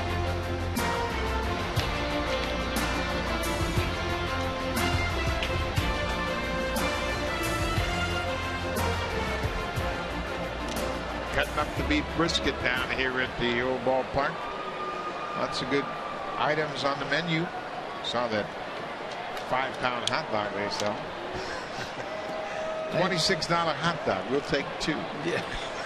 I'm not having any of it. You know that fastball that we just saw from Burley that tied him up. Here's a bunt attempt. Burley quickly gets on it, and Andrews is thrown out. Burley has had some night fielding. It shows you why he's won 4 Gold Gloves. It's the 2nd time he's made a play on a bunt attempt. It's time to change the game plan. This is not going to work. He falls off to the mound. He gets in great position to bounce off that mound, field it on the glove side. Watch how he turns all in one motion to pick the ball and throw in one motion and throw a strike. That's the 5th play he's made fielding. He's also contributed by catching Alex Rios in a steal attempt. Andrews can bunt. He's always among the leaders in bunt base hits. And Mark's doing those things again to help him win. Just do the little things. Sin-Chu Chu has always had a great on-base percentage in his career. He's been handcuffed tonight. There's a little looper and the left. Kevin Pillar is going to play it on a hop. Chu dumps the little single in front of the left fielder. It comes with 2 outs. Not much you can do as a left fielder there. You got to play respecting Chu's power. Yeah, unless you're playing in it, you can see Kevin Pillar is playing a little bit deep, respecting that power from Chu. So he's got to play it on a hop.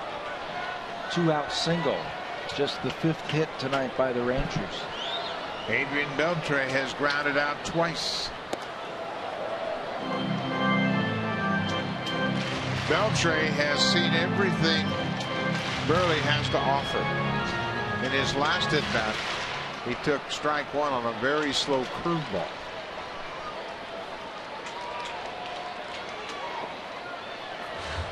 Now it's 2-0. That fastball that we're talking about, how it locked up Michael Choice. It's the slowest average fastball in baseball this year.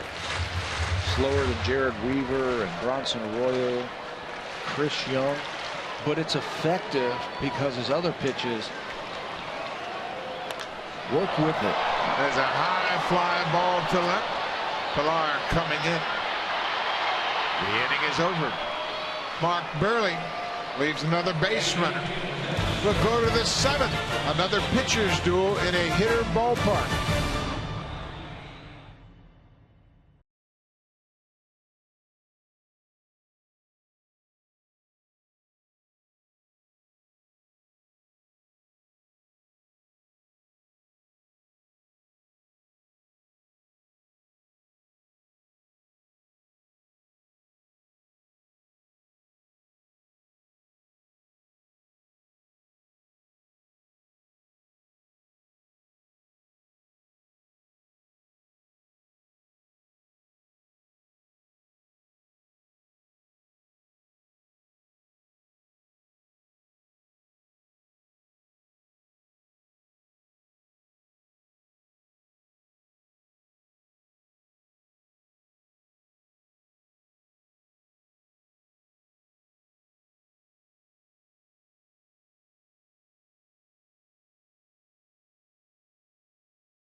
Limited access to over 100 of the world's best magazines on your tablet.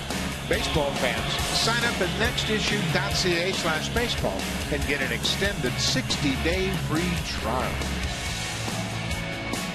Heck of a ball game going on here at Globe Life Park in Arlington, Texas. New pitcher for the Rangers is the big left-hander Aaron Pareda, making his 11th appearance. And he has a lot of speed, 6'6", 240.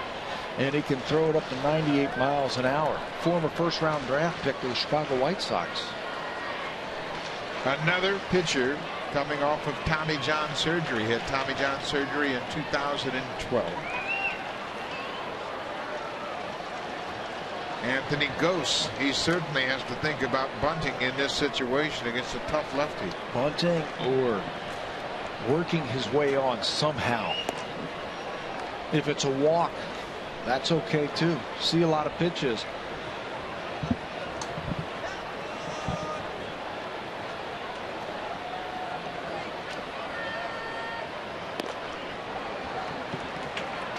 Pareda has had a couple of cups of coffee. Pitched in 14 games with the White Sox and the Padres way back in 2009. And he had the Tommy John surgery. He was a great college prospect coming out of the University of San Francisco. He grew up in the Bay Area in Pleasanton. Went to high school in Moraga, California, in the Bay Area. And he was a terrific prospect, and then hurt his arm. He was a walk-on at San Francisco and then developed. There's a base hit. This could be two. Anthony Gose can run. He's going to force the issue. Here's the throw. Not in time. A leadoff double for Anthony Gose, coming off a tough lefty. Well, he stayed right on that ball. He didn't give in. And if you wait long enough, you're going to shoot the ball the other way. And he got it by a pretty good third baseman. You can see how deep that ball got, and he hammered it by Beltre, and then with that great speed, just outruns this baseball. He's thinking two right now. He's going to touch the bag, and he's going to pick the ball. He's going to get some help from his first base coach, Tim Leeper. He tells him to go, and he makes it. Reyes trying to hit the ball to the right side of the infield. Reyes was in a similar situation last night with runners at first and second in a scoreless game. And he drove the ball to right, deep enough to advance Eric Kratz from second to third. His job at a minimum is to move Anthony Gose over 90 feet. And if he feels more comfortable bunting, go ahead and bunt. Takes a shot, and that's just foul outside of first.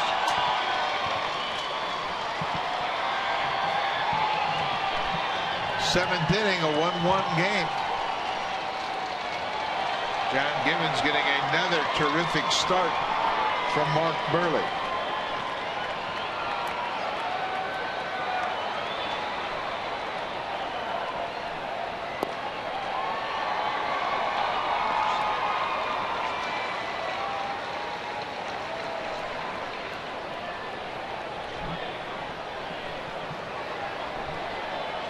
Anthony Ghost with the leadoff double, his second double of the season. There he goes to third. Reyes hits it in the air. Ghost has got to retreat and get back in a hurry, and he does. Ghost was just about to break into his slide at third base when that ball was popped up. And he picked up the third base coach very effectively. Luis Rivera said, get back. He picked on a very good pitch to run on. It was a breaking ball, and he got a great jump out at second base. Watch him take off. Now the ball's popped up, and look at Luis Rivera tell him, you got to get back because that's a shallow fly ball to center field. Now that just alerted the Rangers that he might try and steal third base. So we'll see the second baseman, Sardinas, now practically hold him on at second. And Sardinas, the second baseman, really keeping an eye on Anthony Ghost. Melky Cabrera. He had the big hit in last night's game. And now, interesting how they have switched at second. Cabrera goes after the first pitch. Maybe because Barreda throws so hard, they don't think Melky's going to pull the ball. That's really interesting because Sardinas was playing near the bag, and then they switched him from the dugout. Alexei Ogando is starting to throw. Now the shortstop, Elvis Andrews, is playing right behind Ghost, and Paredes going to take a look at him.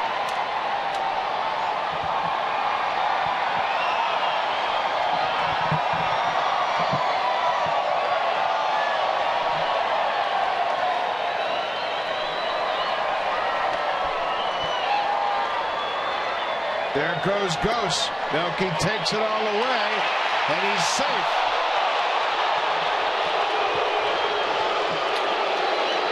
Trip Gibson, the third base umpire, is going to get a visit from Ron Washington. Beltre really hung in there and put the tag right on top of the base. It looked like Ghost may have slid into the glove. Yeah, I thought Beltre did a good job of blocking off Ghost at third base. It was a very good throw by Chirinos. There goes Ghost. Here's the throw. Well, the throw's right there, and you can see he's got that knee down there, but it's not in front of the bag. Here comes the knee. Safe. What a great call by the umpire. And it took that slow motion, great angle on the replay to show you that he was indeed safe, and now they're going to review it. But if they look at that replay we just saw, you're not going to reverse the call. You know, a lot of times what you just saw there with Beltre, the third baseman, with the knee down, you'll see him drop the knee in front of the bag like that, especially with runners that slide head first nowadays, and you block them off the bag, but the knee was behind the bag when the throw beat him, but Ghost was safe. Now, when he slid into third, he was safe here. To watch, does he stay on the bag? He gets kicked off. He's still on it, though. He still had contact all throughout that play. Yeah, okay. He never, I thought maybe that was something that they were thinking about also, that he got kicked off the bag and he stayed with the tag. But from that replay, he's safe. Dale Scott is the home plate umpire and crew chief, and they have a decision. And the decision stands. He is safe at third.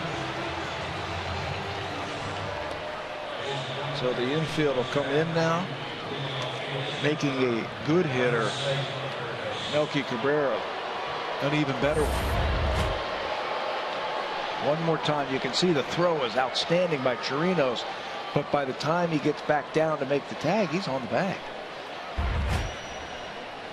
The infield is at the edge of the grass. It's a 1-1 game.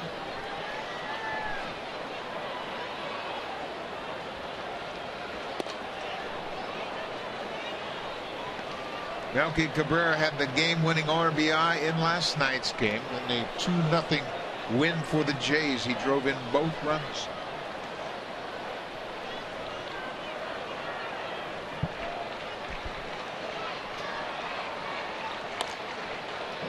Ghost gets a good break, and Beltre has to go to first. Anthony Ghost, a leadoff double, a stolen base, and he scores on the contact play. You know, John Gibbons was talking about him before the game today, about Ghost, about what he can do. He has contributed in every game that he has played. There's only been a few games that he's been up here. He's on a mission. He wants to stay here. And with plays like this, he's going to stay. This run was created by Anthony Ghost. His double, his stolen base, and then a great break right here to score the tie-breaking run. So the Blue Jays have a 2-1 lead. Ron Washington, the manager of the Rangers, out of the dugout once again. Bautista is the batter. Jose is 2 for 2 with an intentional walk. And Ron Washington's going to make another pitching change. Melky Cabrera, the RBI on the ground out. Alexio Gando in to face Bautista when we come back to Texas.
RV Honda, proud to be the official vehicle of the Toronto Blue Jays. Jose Bautista, first inning, number 11 of the season off of Robbie Ross. Number 179 as a Blue Jay, tying in with Jesse Barfield for 5th place on the Blue Jays all-time home run list. This is always a good sign when Jose is hitting the ball into the seats. So Bautista will bat with 2 outs and nobody on. Bautista homered in the first, singled in the third, was walked intentionally in the 5th. Alexia Gando, hard throwing right-hander. This is with the first pitch.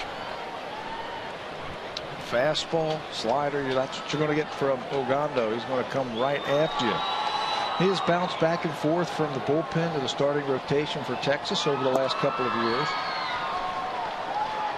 But he is a hard thrower.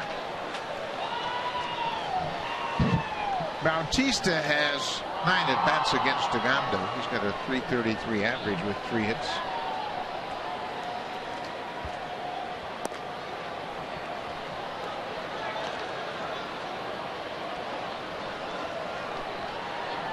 Three and 0, 2 outs.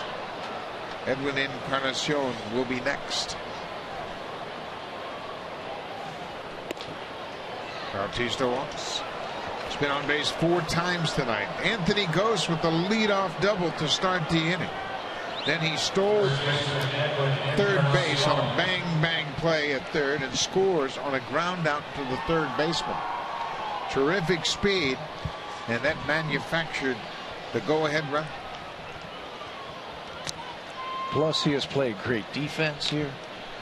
He made a couple plays in last night's game to save some runs for Drew Hutchison.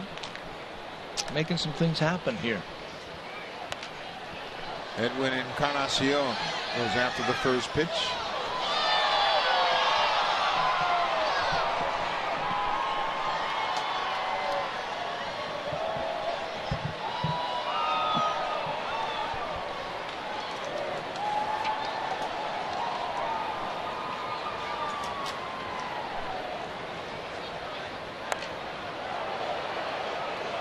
0-2.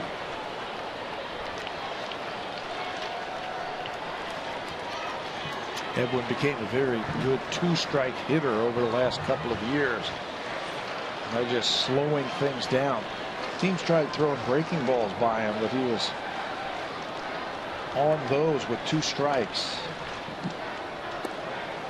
Inside. That's where he did a lot of his damage when the pitcher was ahead the last couple of years. He shortened up his stroke with 2 strikes and put the ball in play and hit a lot of those balls out of the ballpark. Don't want to get too long when you're in the hole like that. Too long with your swings. Shorten it up.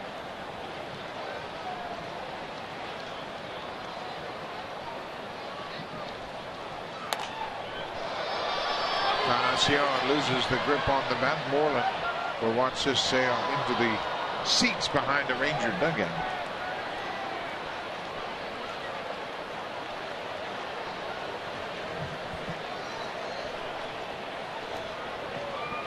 Edwin generates so much torque when he swings that bat. He oftentimes loses the grip on that bat handle. It will fly out of his hands.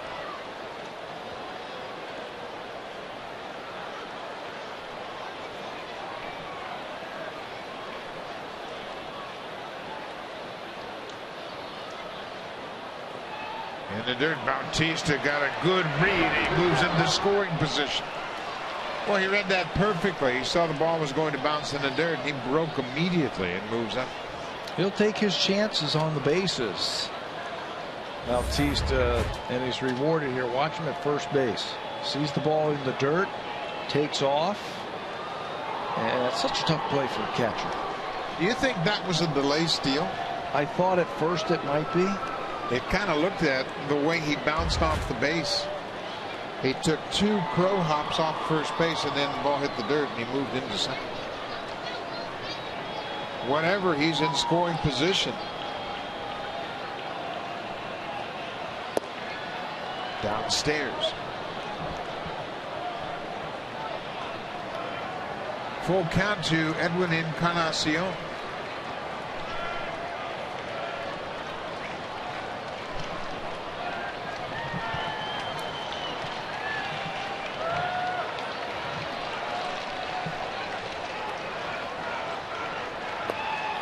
Ball 4. Encarnacion has walked twice tonight. 2 on, 2 outs. Rogers customers can watch the Blue Jays on Sportsnet live on your smartphone. Visit RogersAnyPlaceTV.com/sports to get started. Another trip to the mound. This time it's the pitching coach, Mike Maddox. There's the Blue Jays pitching coach and Mark Burley having a discussion in their Blue Jays dugout. Maddox, veteran pitching coach. Burley continues to shine as a starter. Maddox giving Ogando a game plan here against Brett Lawrie.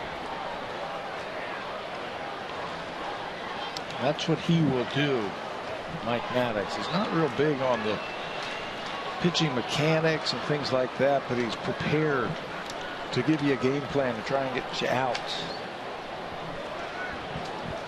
Maddox has also been a pitching coach for the Milwaukee Brewers. Well, the first thing he's got to tell him, he's got to throw more strikes. Not close to Bautista, not close to Encarnacion. 2 outs. Brett Lawrie takes the ball down and in. Lawrie has struck out 3 times tonight.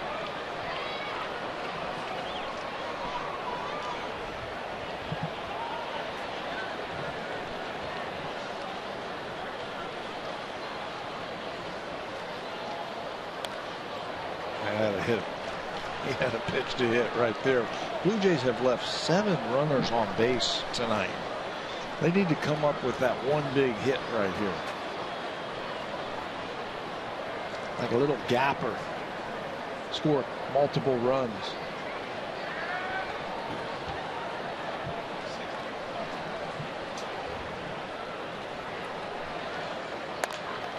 There's a ball off of Ogando, and they're not going to get anybody.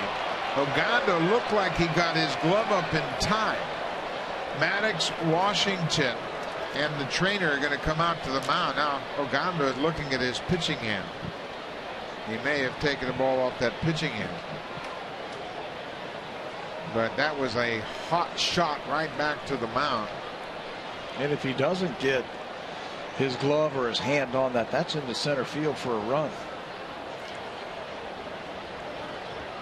That's the last thing the Rangers need is another injury. Yeah, they've had plenty of those already. You said it earlier, 13 guys on the DL. It looked like it got both his glove and his hand.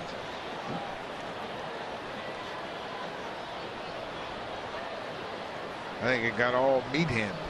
I don't think he got his glove up in time to make a play on it. He just swiped at it with his bare hand. Well, we've got a moment. Let's check in with Jamie Campbell.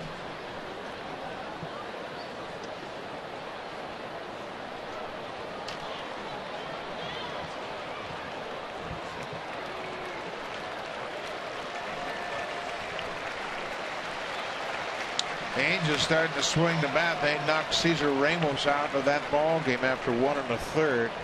4 runs on 4 hits. New pitcher as Ogando has to leave with the injury.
The latest issue of Sportsnet magazine. Who says short pitchers can't start? Subscribe now at sportsnet.ca/magazine and check out the article on Marcus Stroman. Marcus Stroman, a candidate to make the start in the vacated spot in the rotation of Dustin McGowan. That spot will not be needed till next Saturday, a week from today. That will be at home against the Oakland Athletics. They will keep everybody in line, skip the 5th spot as they have a Monday off day in Boston. He's a candidate, and Todd Redmond is a candidate for that start. And right now the indications are it's going to come from someone on the staff right here that they might not have to go down to AAA and get them. But we'll see. A lot can happen between now and next Saturday. Neil Kotz will have as much time as he needs to get loose because of the injury to Alexi Ogando. Kotz pitched in last night's game. Had a clean inning, 1 strikeout in that inning. Retired the side in order. Threw 12 pitches in that inning. Fastball, slider. Look at what left-handers have done against him. 346, and he's a hard-throwing lefty. 21 appearances now this season for Kotz. And he will face the switch hitter, Deanna Navarro, who was heading up there to bat left-handed before the injury to Ogando. So he's gone back and got the helmet for the right side. So Kotz appears to be ready. Navarro makes his way toward the plate. He has grounded out 3 times tonight.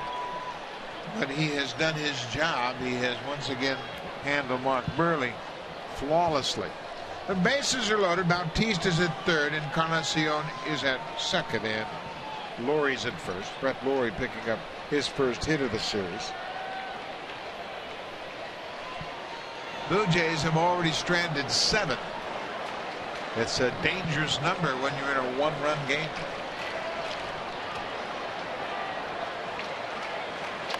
Navarro goes after the first pitch.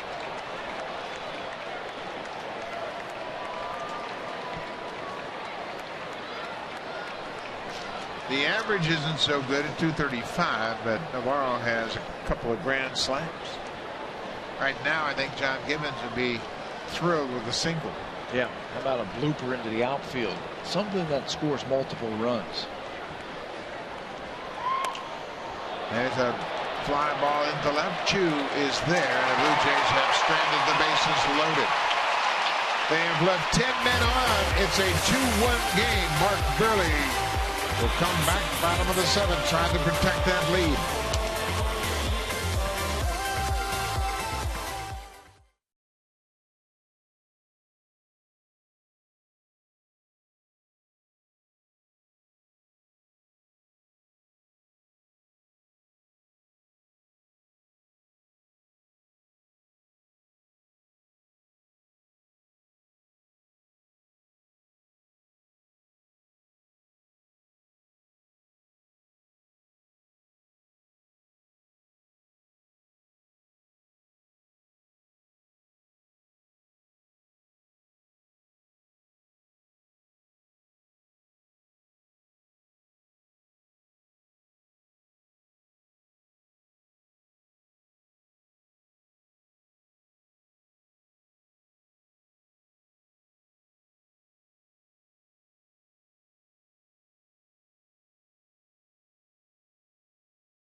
And it's all back to the starting pitching. Jay Happ and Drew Hutchison, the last 2 starters prior to tonight's game. Happ went 6 innings, allowed 1 earned run, and then last night Hutchison for his first career shutout.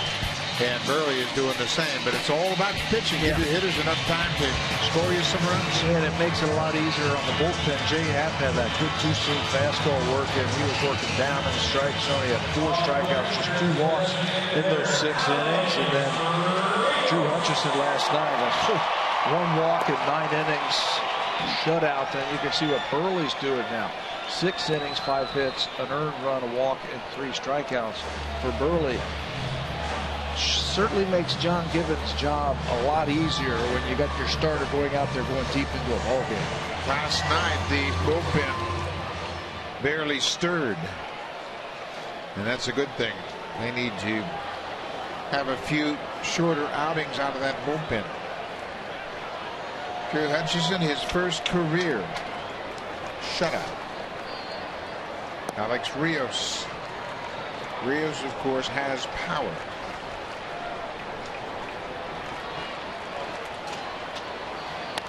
Pops this one up on the infield. Tollison, the second baseman, takes charge and makes the catch. One down.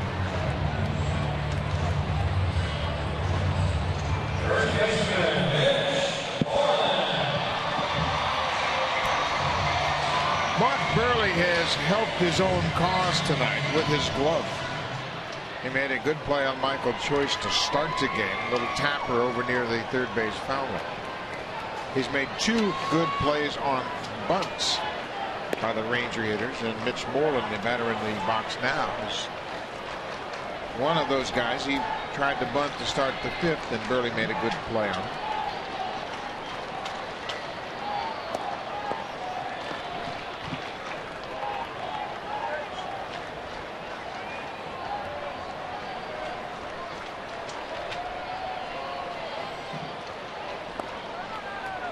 Buehrle falls behind 3-0. Robinson Chirinos is on deck. Aaron Loup begins to throw in the Blue Jays bullpen. Now 3-1.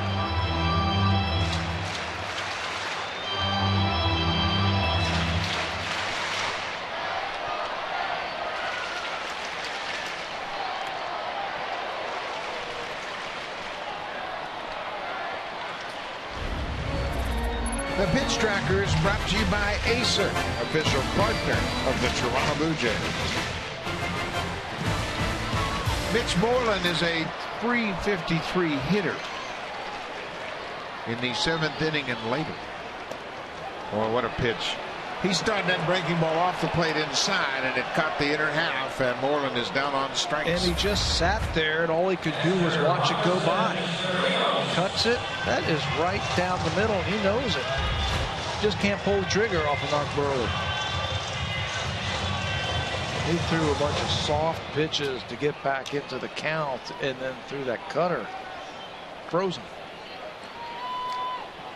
2 outs. Robinson Chirinos, the catcher.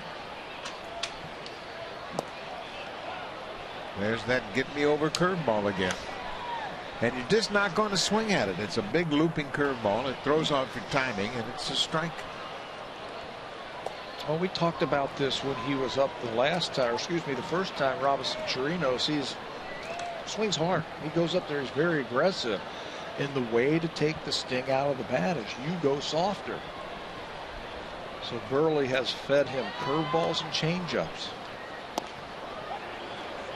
Buehrle's ahead 1-2.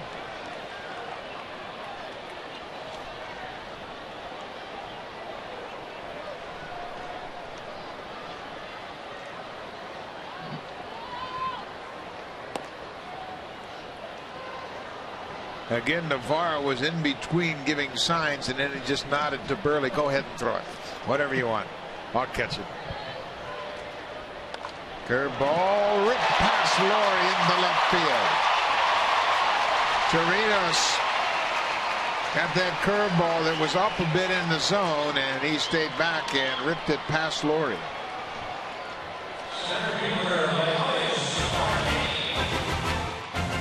Finger cooked tonight. Order from over 100 menu items at bostonpizza.com. Proud partner of the Toronto Blue Jays.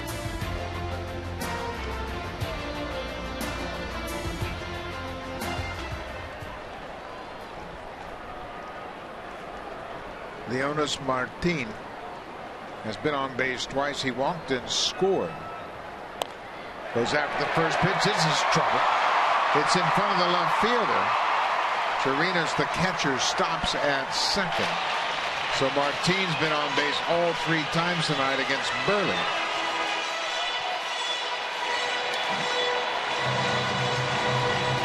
He's had a good night. Threw a runner out at the plate. He's been on base 3 times. He scored a run. So John Gibbons has already made the call to the bullpen.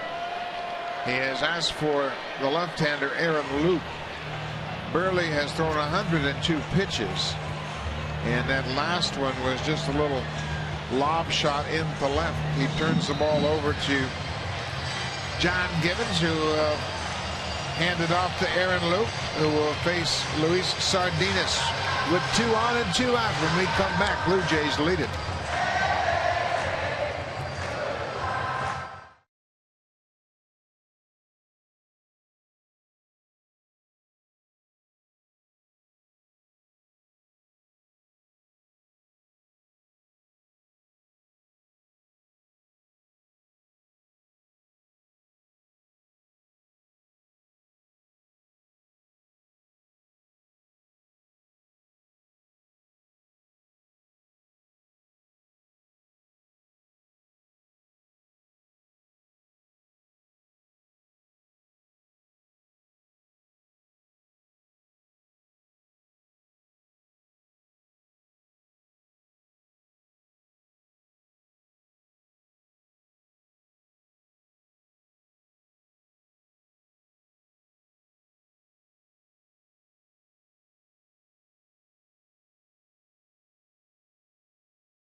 Up 7 hits. He has allowed 1 run to this point, walked a batter and struck out 4. Now he's looking over to Aaron Luke to try to leave these 2 Ranger base runners on base. In 18 games this year, Aaron Luke has come in and inherited 18 runners. John Gibbons will use him in these situations right here, runners on base, to try and get through this inning. Only 4 of those runners have come around to score. Luis Sardinas had a hit off of Burley. He's 1 for 2 tonight.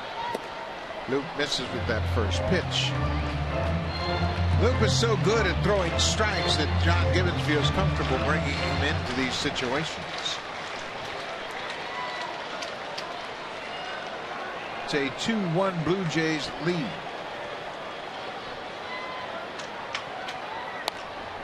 Foul back.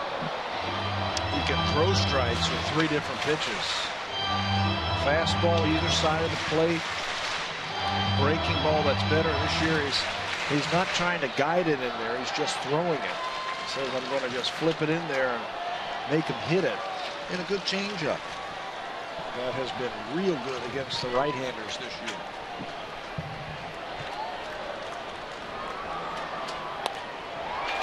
Base hit through the left side. Chirinos is around third. Here's the throw from Pillar's cut off. Sardinas ties it up.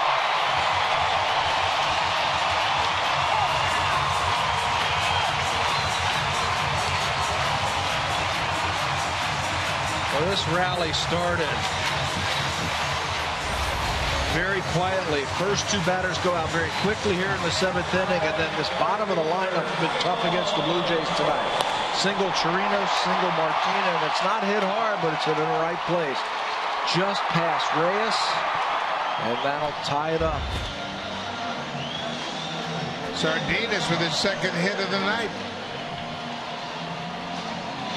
Loop is out. Delabar is in. Michael Choice, the batter.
up the RBI single, and the first guy in the dugout to greet him, Mark Burley, the pitcher.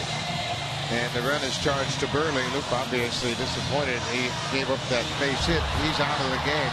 Turns things over to Steve Delamar. Still 2 on, but now it's a 2-2 game. 3 pitchers in the top of the inning for the Rangers. Now this is the 3rd pitcher in the bottom of the 7th inning for the Blue Jays. This inning, Steve Delamar 2-0, 337 earned run average. His fastball command has been a lot better his last 2 times out. The Rangers have a very thin bench. They have 3 players on their bench, but one of them's unavailable. Prince Fielder had an injection to address a bulging disc, so he is unavailable.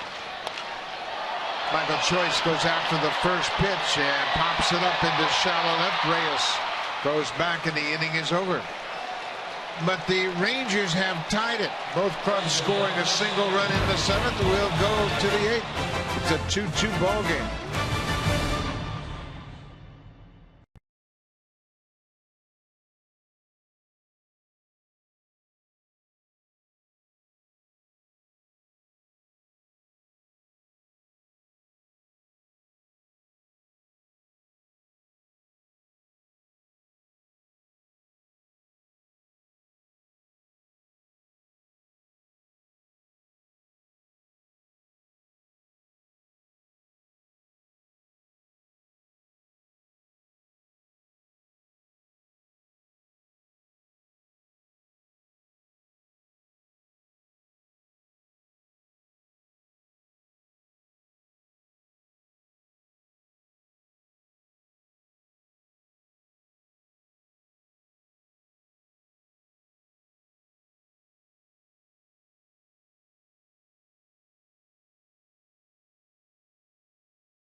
Boston Pizza. Saturday, May 24th, the Blue Jays will take on the Oakland Athletics. Game time is 1:07 p.m.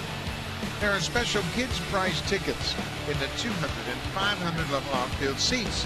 After the game, kids 14 and under can run the bases just like the pros. Call the Jays at 416-341-1234 to order your tickets. Or you can get your tickets online by logging on at BlueJays.com. Order your tickets now for the next Junior Jays Saturday. Steve Collison fights off that first pitch. It's a 2-2 game. Last night we had a 2-0 game as Drew Hutchison shut out the Rangers. I mean, how many games have we been down here and there have been 2 runs scored? Not in this ballpark. You know, even when the teams were good. Good pitching by the Rangers. There's always a lot of runs scored here. In case you're joining us, the Blue Jays took an early lead 1-0 with Bautista hitting his 11th home run in the first. Rangers tied it up with a single run in the 3rd. And they both scored in the 7th. 2-2 game. Mark Burley went 6 2/3. Gives up 2 runs on 7 hits. And he will take a no decision tonight. Right back to the mound. Collison grounds out to the pitcher. And now it's a battle between the 2 bullpens. You were saying it earlier, these are 2 evenly matched bullpens when you look at their stats and their numbers and where they rank in the American League. Very evenly matched. Blue Jays 14th in earned run average. There's Jason Frazier. He's starting to get loose. The Rangers are 13th in ERA. Hits per 9. The Rangers are 12th. Blue Jays are 13th.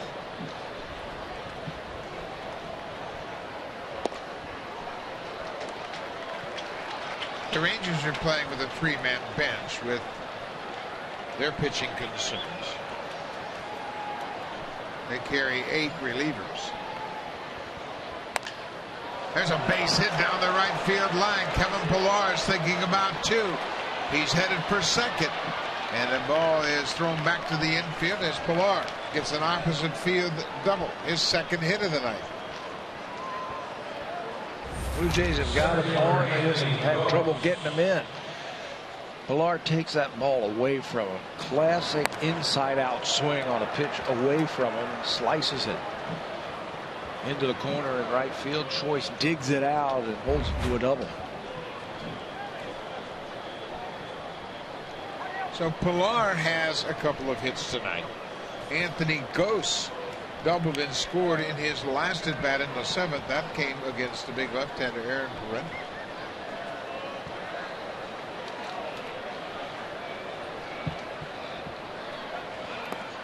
He bunts it foul.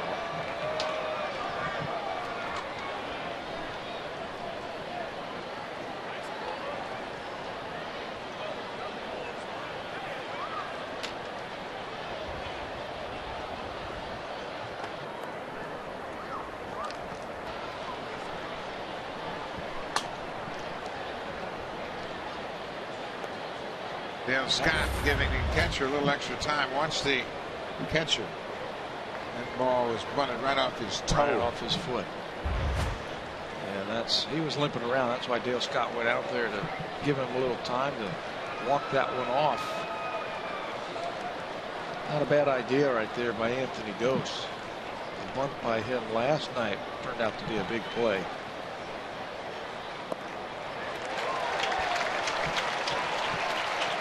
Gose is behind 0-2.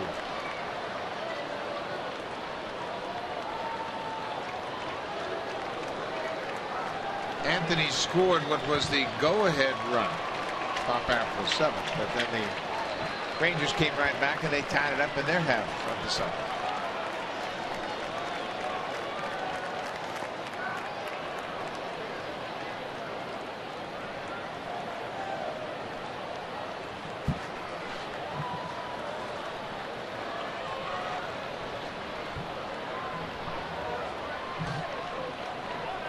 Alexio Ganda was hit on his pitching hand on a line drive off the bat of Brett Lawrie.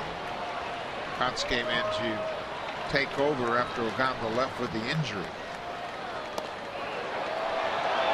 Close pitch.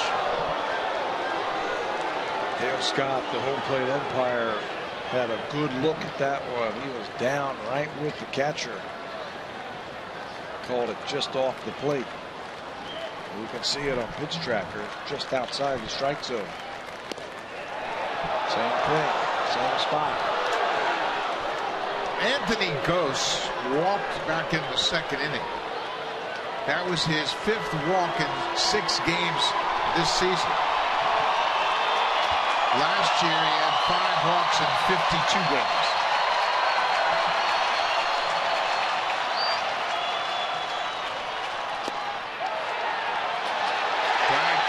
That looked like it was worse than the other ones. So Gose caught looking at strike 3. Looked like he challenged him with a fastball. And Gose thought it was low. From the side, borderline, too close to take. So Maddox out again to talk about the plan of attack against Reyes.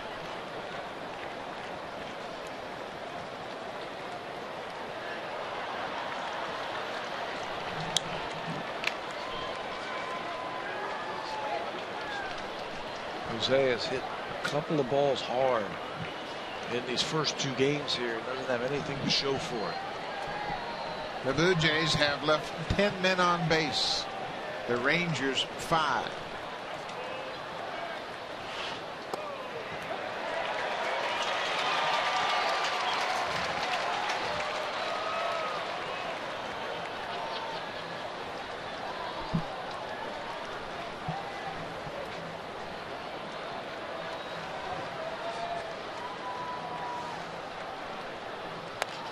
There's a little loop, and this is going to drop for a base hit. Pilar's around third. He's going to score.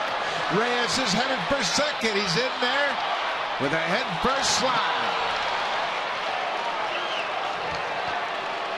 Reyes had been hitting the ball hard all series long, and he finally finds one that'll drop in for it. And that's baseball right there. He took Rios to the wall deep last night. He hit a ball into the gap in left center field. That was run down, but it's a blooper jam shot down the right field line. That he gets the hit and the RBI, and you can see he's excited. Inside out swing. Pilar scores, and Reyes with his speed will make it into scoring position. Melky Cabrera goes after the first pitch. Cabrera's had an unusual night this season. He's 0 for 4 with 4 groundouts, but he picked up an RBI in the 7th. At the time, it was the go-ahead RBI, driving in Anthony Gose from third base.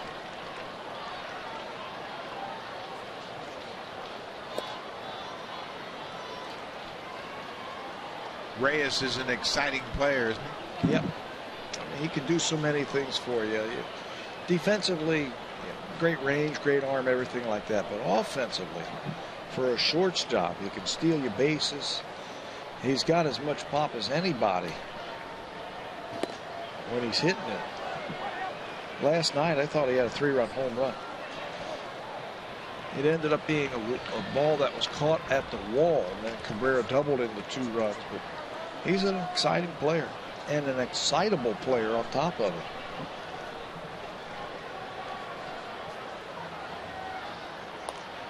Cabrera had a good hack at that pitch. The youngsters have had good nights here. Anthony Gose doubled, stole a base, and scored. Kevin Pilar, the left fielder, has 2 hits, a double. He scored the go-ahead run. Reyes with the RBI.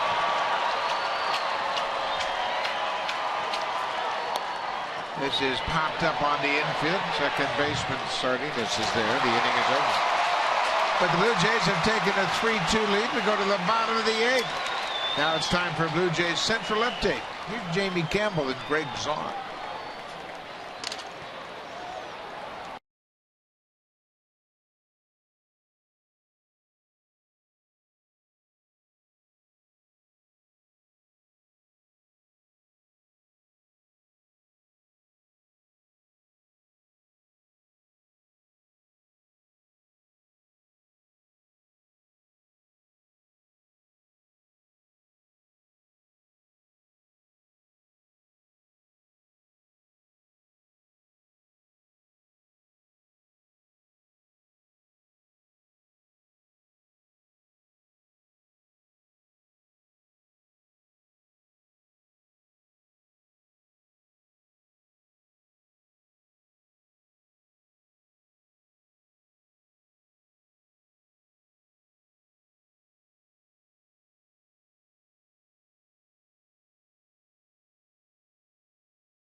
The border in Buffalo.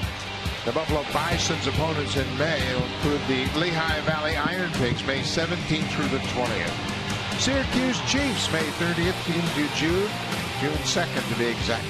For tickets, visit bisons.com. And the Buffalo Bisons will be very proud of what Anthony Gose and Kevin Pilar have done tonight. They have been front and center all night long.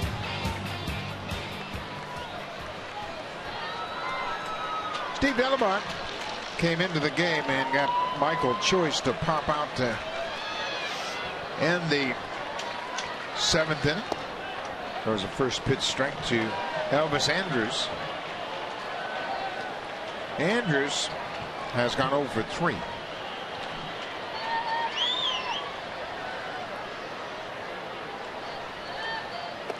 Look out. You walk into that pitch outside thinking you're going to get one down and away, and then you get that high heater to deal with. And Delabar throws hard. I mean, he really missed his spot right there. Navarro wanted that ball down and away, and it ended up and in. Off the end of the bat, there's that good splitter.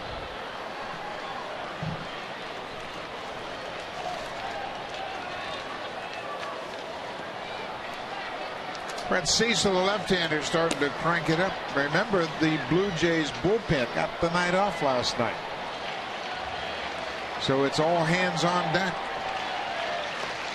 If you're just joining us, Neil Wagner was sent back to AAA Buffalo as Gianna Navarro came off the bereavement list and was placed back on the 25-man roster. So Wagner was sent down.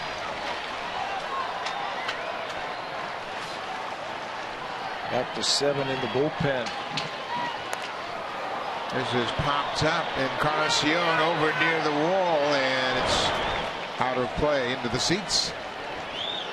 They will welcome a reliever tomorrow. Dustin McGowan will probably be on that bullpen tomorrow. Dustin is in the bullpen, but he will be available tomorrow. Yep. That will be the first day after starting his last appearance. So he's back in the bullpen, and John Gibbons, for one, is very pleased to have his presence in that bullpen. Said he would probably be ready on Sunday's game. Another power arm that he could use at the back end of that bullpen. Speaking of Sunday's game, it'll be R.A. Dickey, who actually started his professional career with the Texas Rangers. He'll go up against the Rangers' Nick Martinez in the series finale tomorrow afternoon.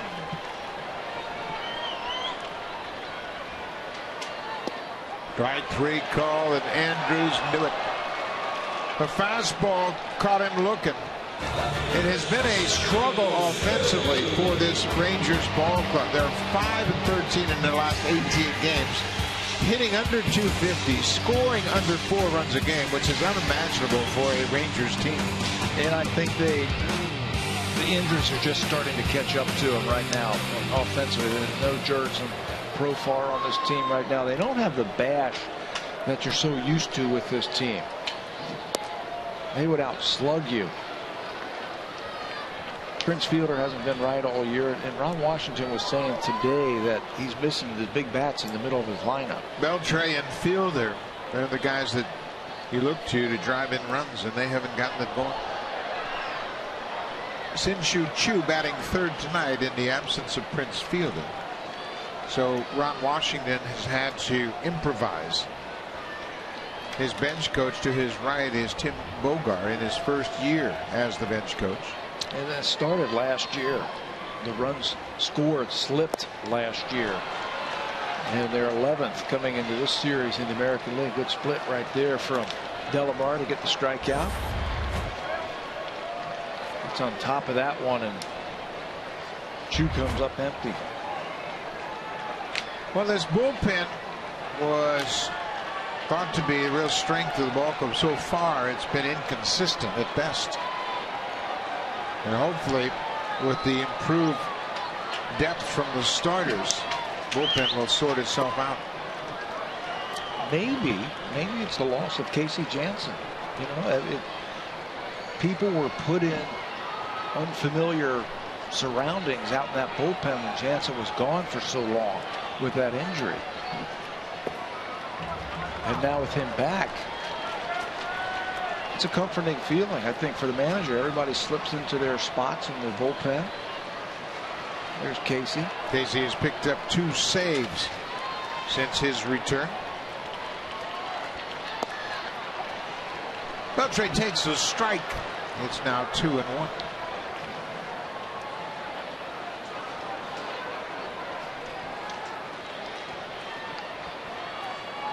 Third baseman is 0 for 3 tonight.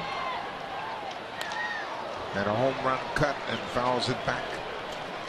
Beltre in last night's game went 1 for 4. He had a single in his first at bat.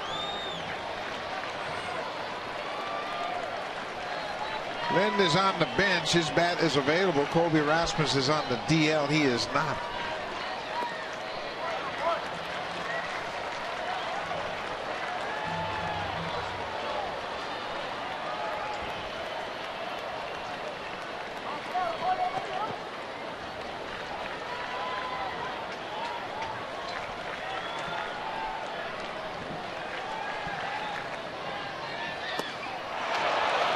Beltre strikes out. Steve Delabar strikes out the side in the 8th. We'll go to the 9th. Jose Bautista has had a big night. A homer, a single, and 2 walks. Then Edwin Encarnacion and Brett Laurie. Blue Jays up by a run.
Final out of the 7th inning, and then game on and through nothing but strikes past 3 Ranger hitters. His fastball, like we said, has been much better, and that really complements his splitter. He got a splitter right there to get Chu, and that looked like a backup breaking ball right there that really threw off Adrian Beltre.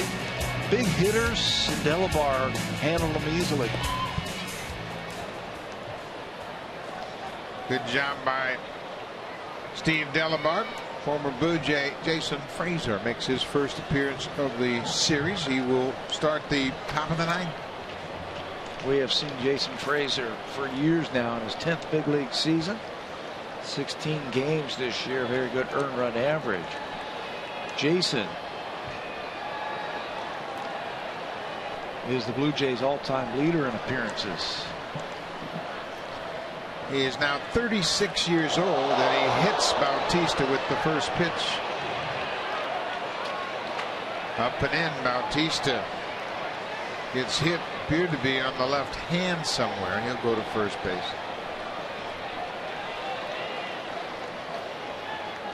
Frazier works down and away, and Bautista knows that. This ball is up and in, and it hit him on the left forearm. Still throws hard. Low 90s fastball right there, right off the wrist. 5 times he's been on now. Sure, that's not one way he wanted to get on.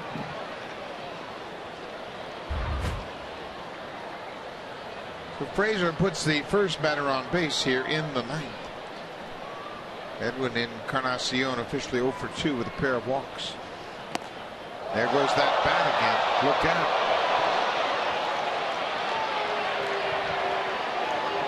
And now they're having a tug of war over that bat. Hold it, guys. Hold it. Easy, it's man. Okay. It's a bat. You're choking me.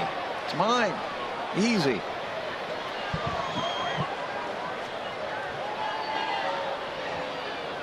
Now, everybody calm down. It was an accident.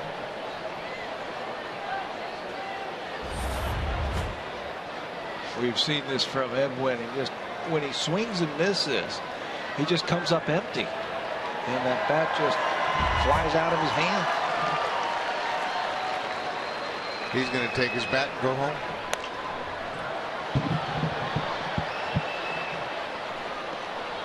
Edwin has a new bat. It's 0-2. The Blue Jays have 7 hits, but they have 3 runs to the Rangers 2. Boy, the Jays have left 11 on base. Yeah, they've had multiple opportunities. They left the bases loaded twice. They've left a runner on base in every inning but the 4th.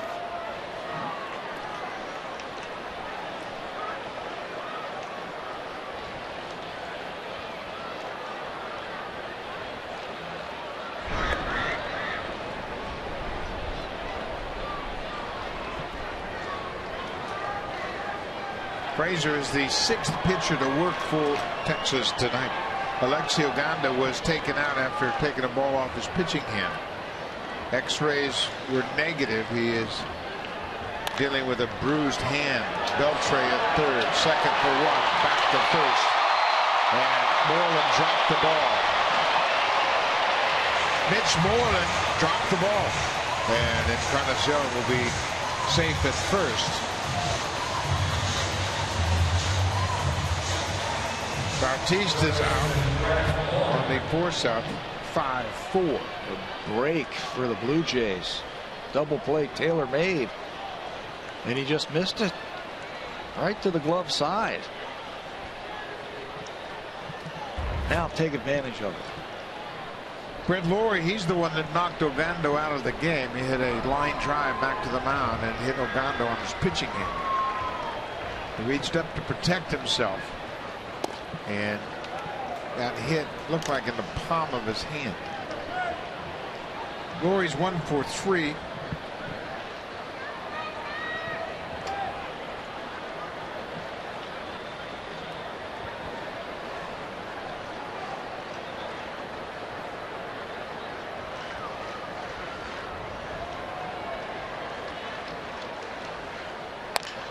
There's a trot down the right side. This is going to drop for a ball. Encarnacion is headed for third. Lawrie is going into second, and Brett Lawrie has his second hit of the night. There's a lot of base hits the other way. And I think Lawrie is finding that out. Got a base hit the other day to right field. Watch how he just pokes this ball to right field. Staying in the middle of the diamond just a little bit more when they throw the ball away. Stay on top of it and drive that ball the other way. Another double for the Blue Jays. For Lawrie, that's his 6th double. The Blue Jays have had a double parade tonight. Remember, the Rangers have burned their 2 left-handers out of their bullpen. And you've got Adam Lind, Juan Francisco sitting over on that bench. After Navarro, the switch-hitting catcher, it's Steve Tollison. And they could use the reverse move they used last night and have Francisco hit for Tollison. It's a 3-2 Blue Jays lead. We're in the 9th.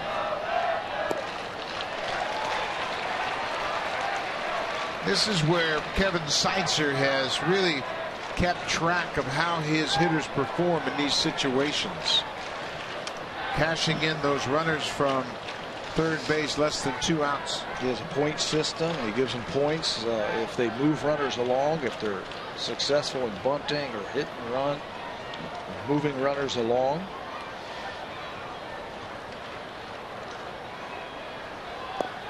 In the dirt. He says a acceptable percentage is 70% of the time that you're successful doing that. And right now, according to his calculations, he keeps score of it. 67%. The Blue Jays, they've done very well this year in situational hitting.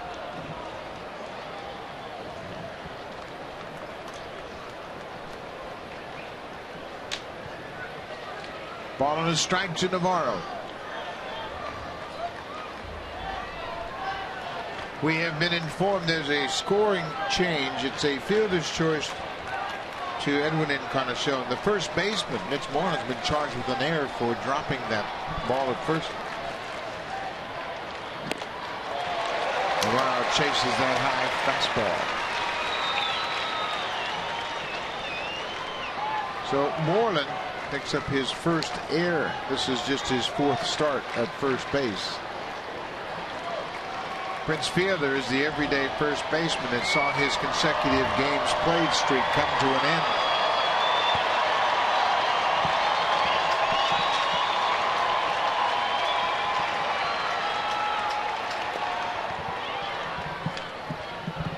Two balls and 2 strikes. Blue Jays need some insurance. Looking ahead to the bottom of the 9th, it's Rios, Moreland, and Chirinos.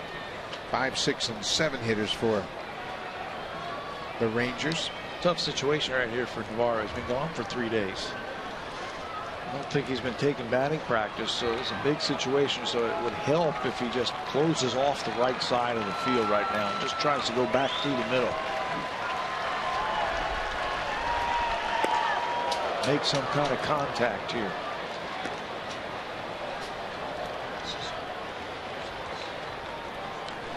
There's Francisco right behind the skipper.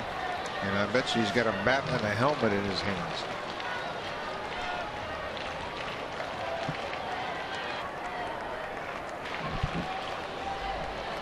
Full count to Navarro, 1 out.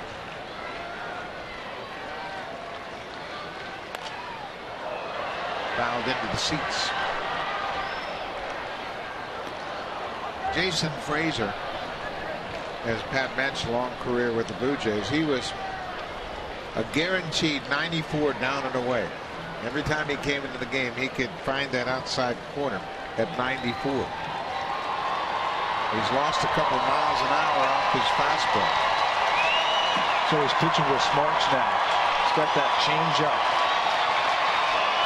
Splits his fingers. That's very good to the lefties. There's a fly ball to right. This should be deep enough. Rios loading up. Here's the throw to the plate. It's offline. Encarnacion scores. Laurie is safe at third. Navarro gets the job done.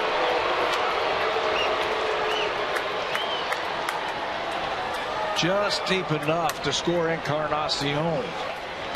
And Brett Laurie tagged up also at second base. Michael Choice in right field gave a good throw. Out behind it. It was on target. But it's deep enough. Watch Choice come up. And now they choose to cut the ball off and try and get Laurie at third base, but he's safe there too. Boy, a good hard slide by Laurie beats the tag by Beltre. So now with that run in, John Gibbons elects to keep his best defensive team out there. He had a 2-run lead. Tolleson will bat. Tolleson walked in the 6th. He's 0 for 3. 3 ground ball outs. Laurie double moved to third base on the sacrifice fly.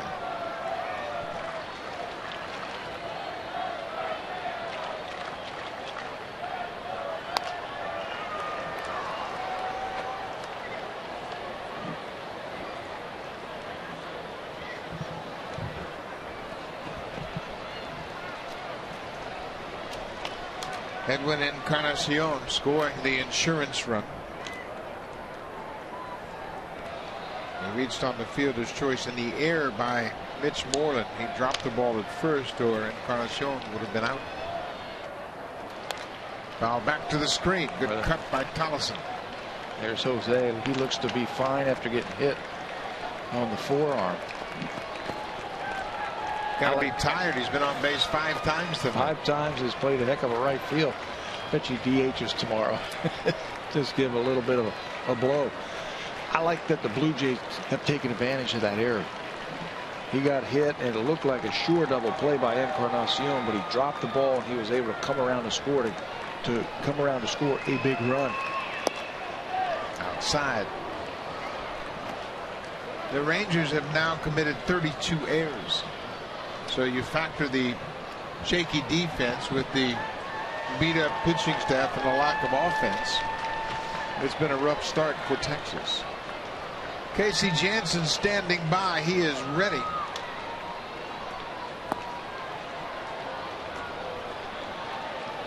Full count to Tallison. Kevin Pillar's on deck. He should reach. Pillar's had a 2-hit night.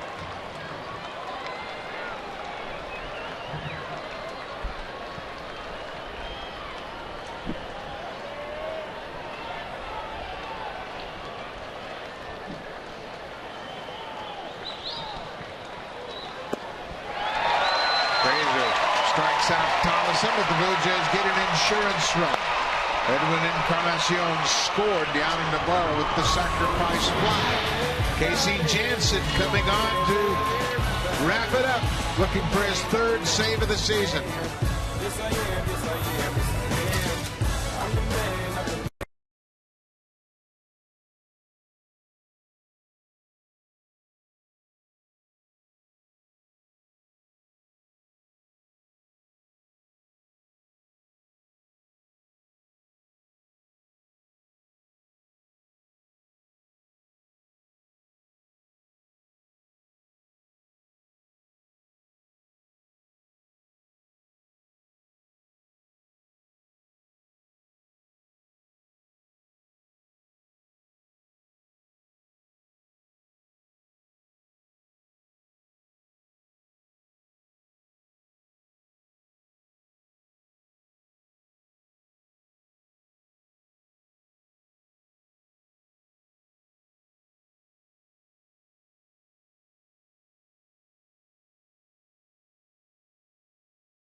Casey Janssen making his 4th appearance of the season, looking for his 3rd save. Got those first 2 in that Cleveland series, both of them against the Indians.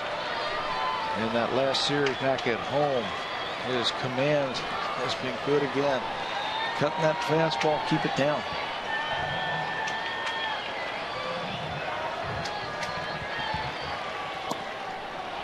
Throws a first pitch strike to the DH. Alex Rios.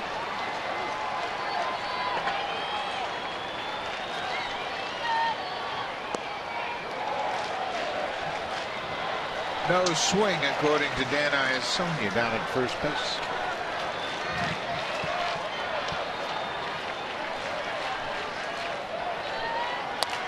Ground ball off the end of the bat. Encarnacion will toss to Casey Janssen. 1 down. Now for a preview of what's coming up next on Connected. Here's Brendan Dunlop and Ben Ennis.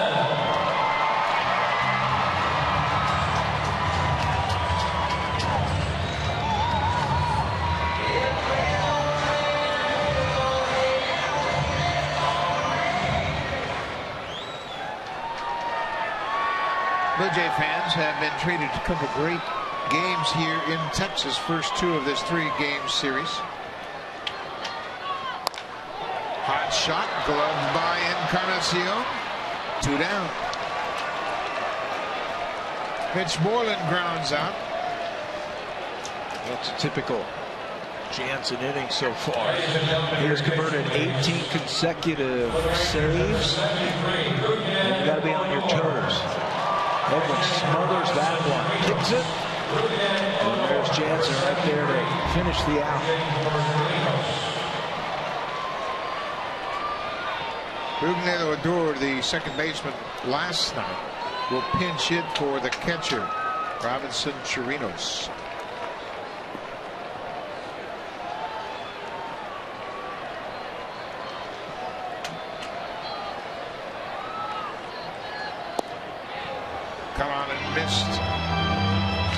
Well, you're right about Casey Jansen settling things down in the bullpen. Everybody is back in their correct roles. You got Delabar and Cecil for the 8th. Casey for the 9th.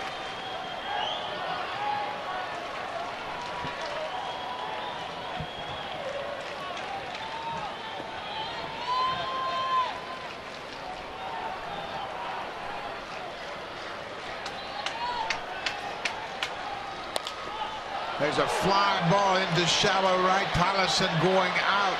Calls for it. Ball game. Casey Jansen. A perfect 9th inning. Picks up his 3rd save.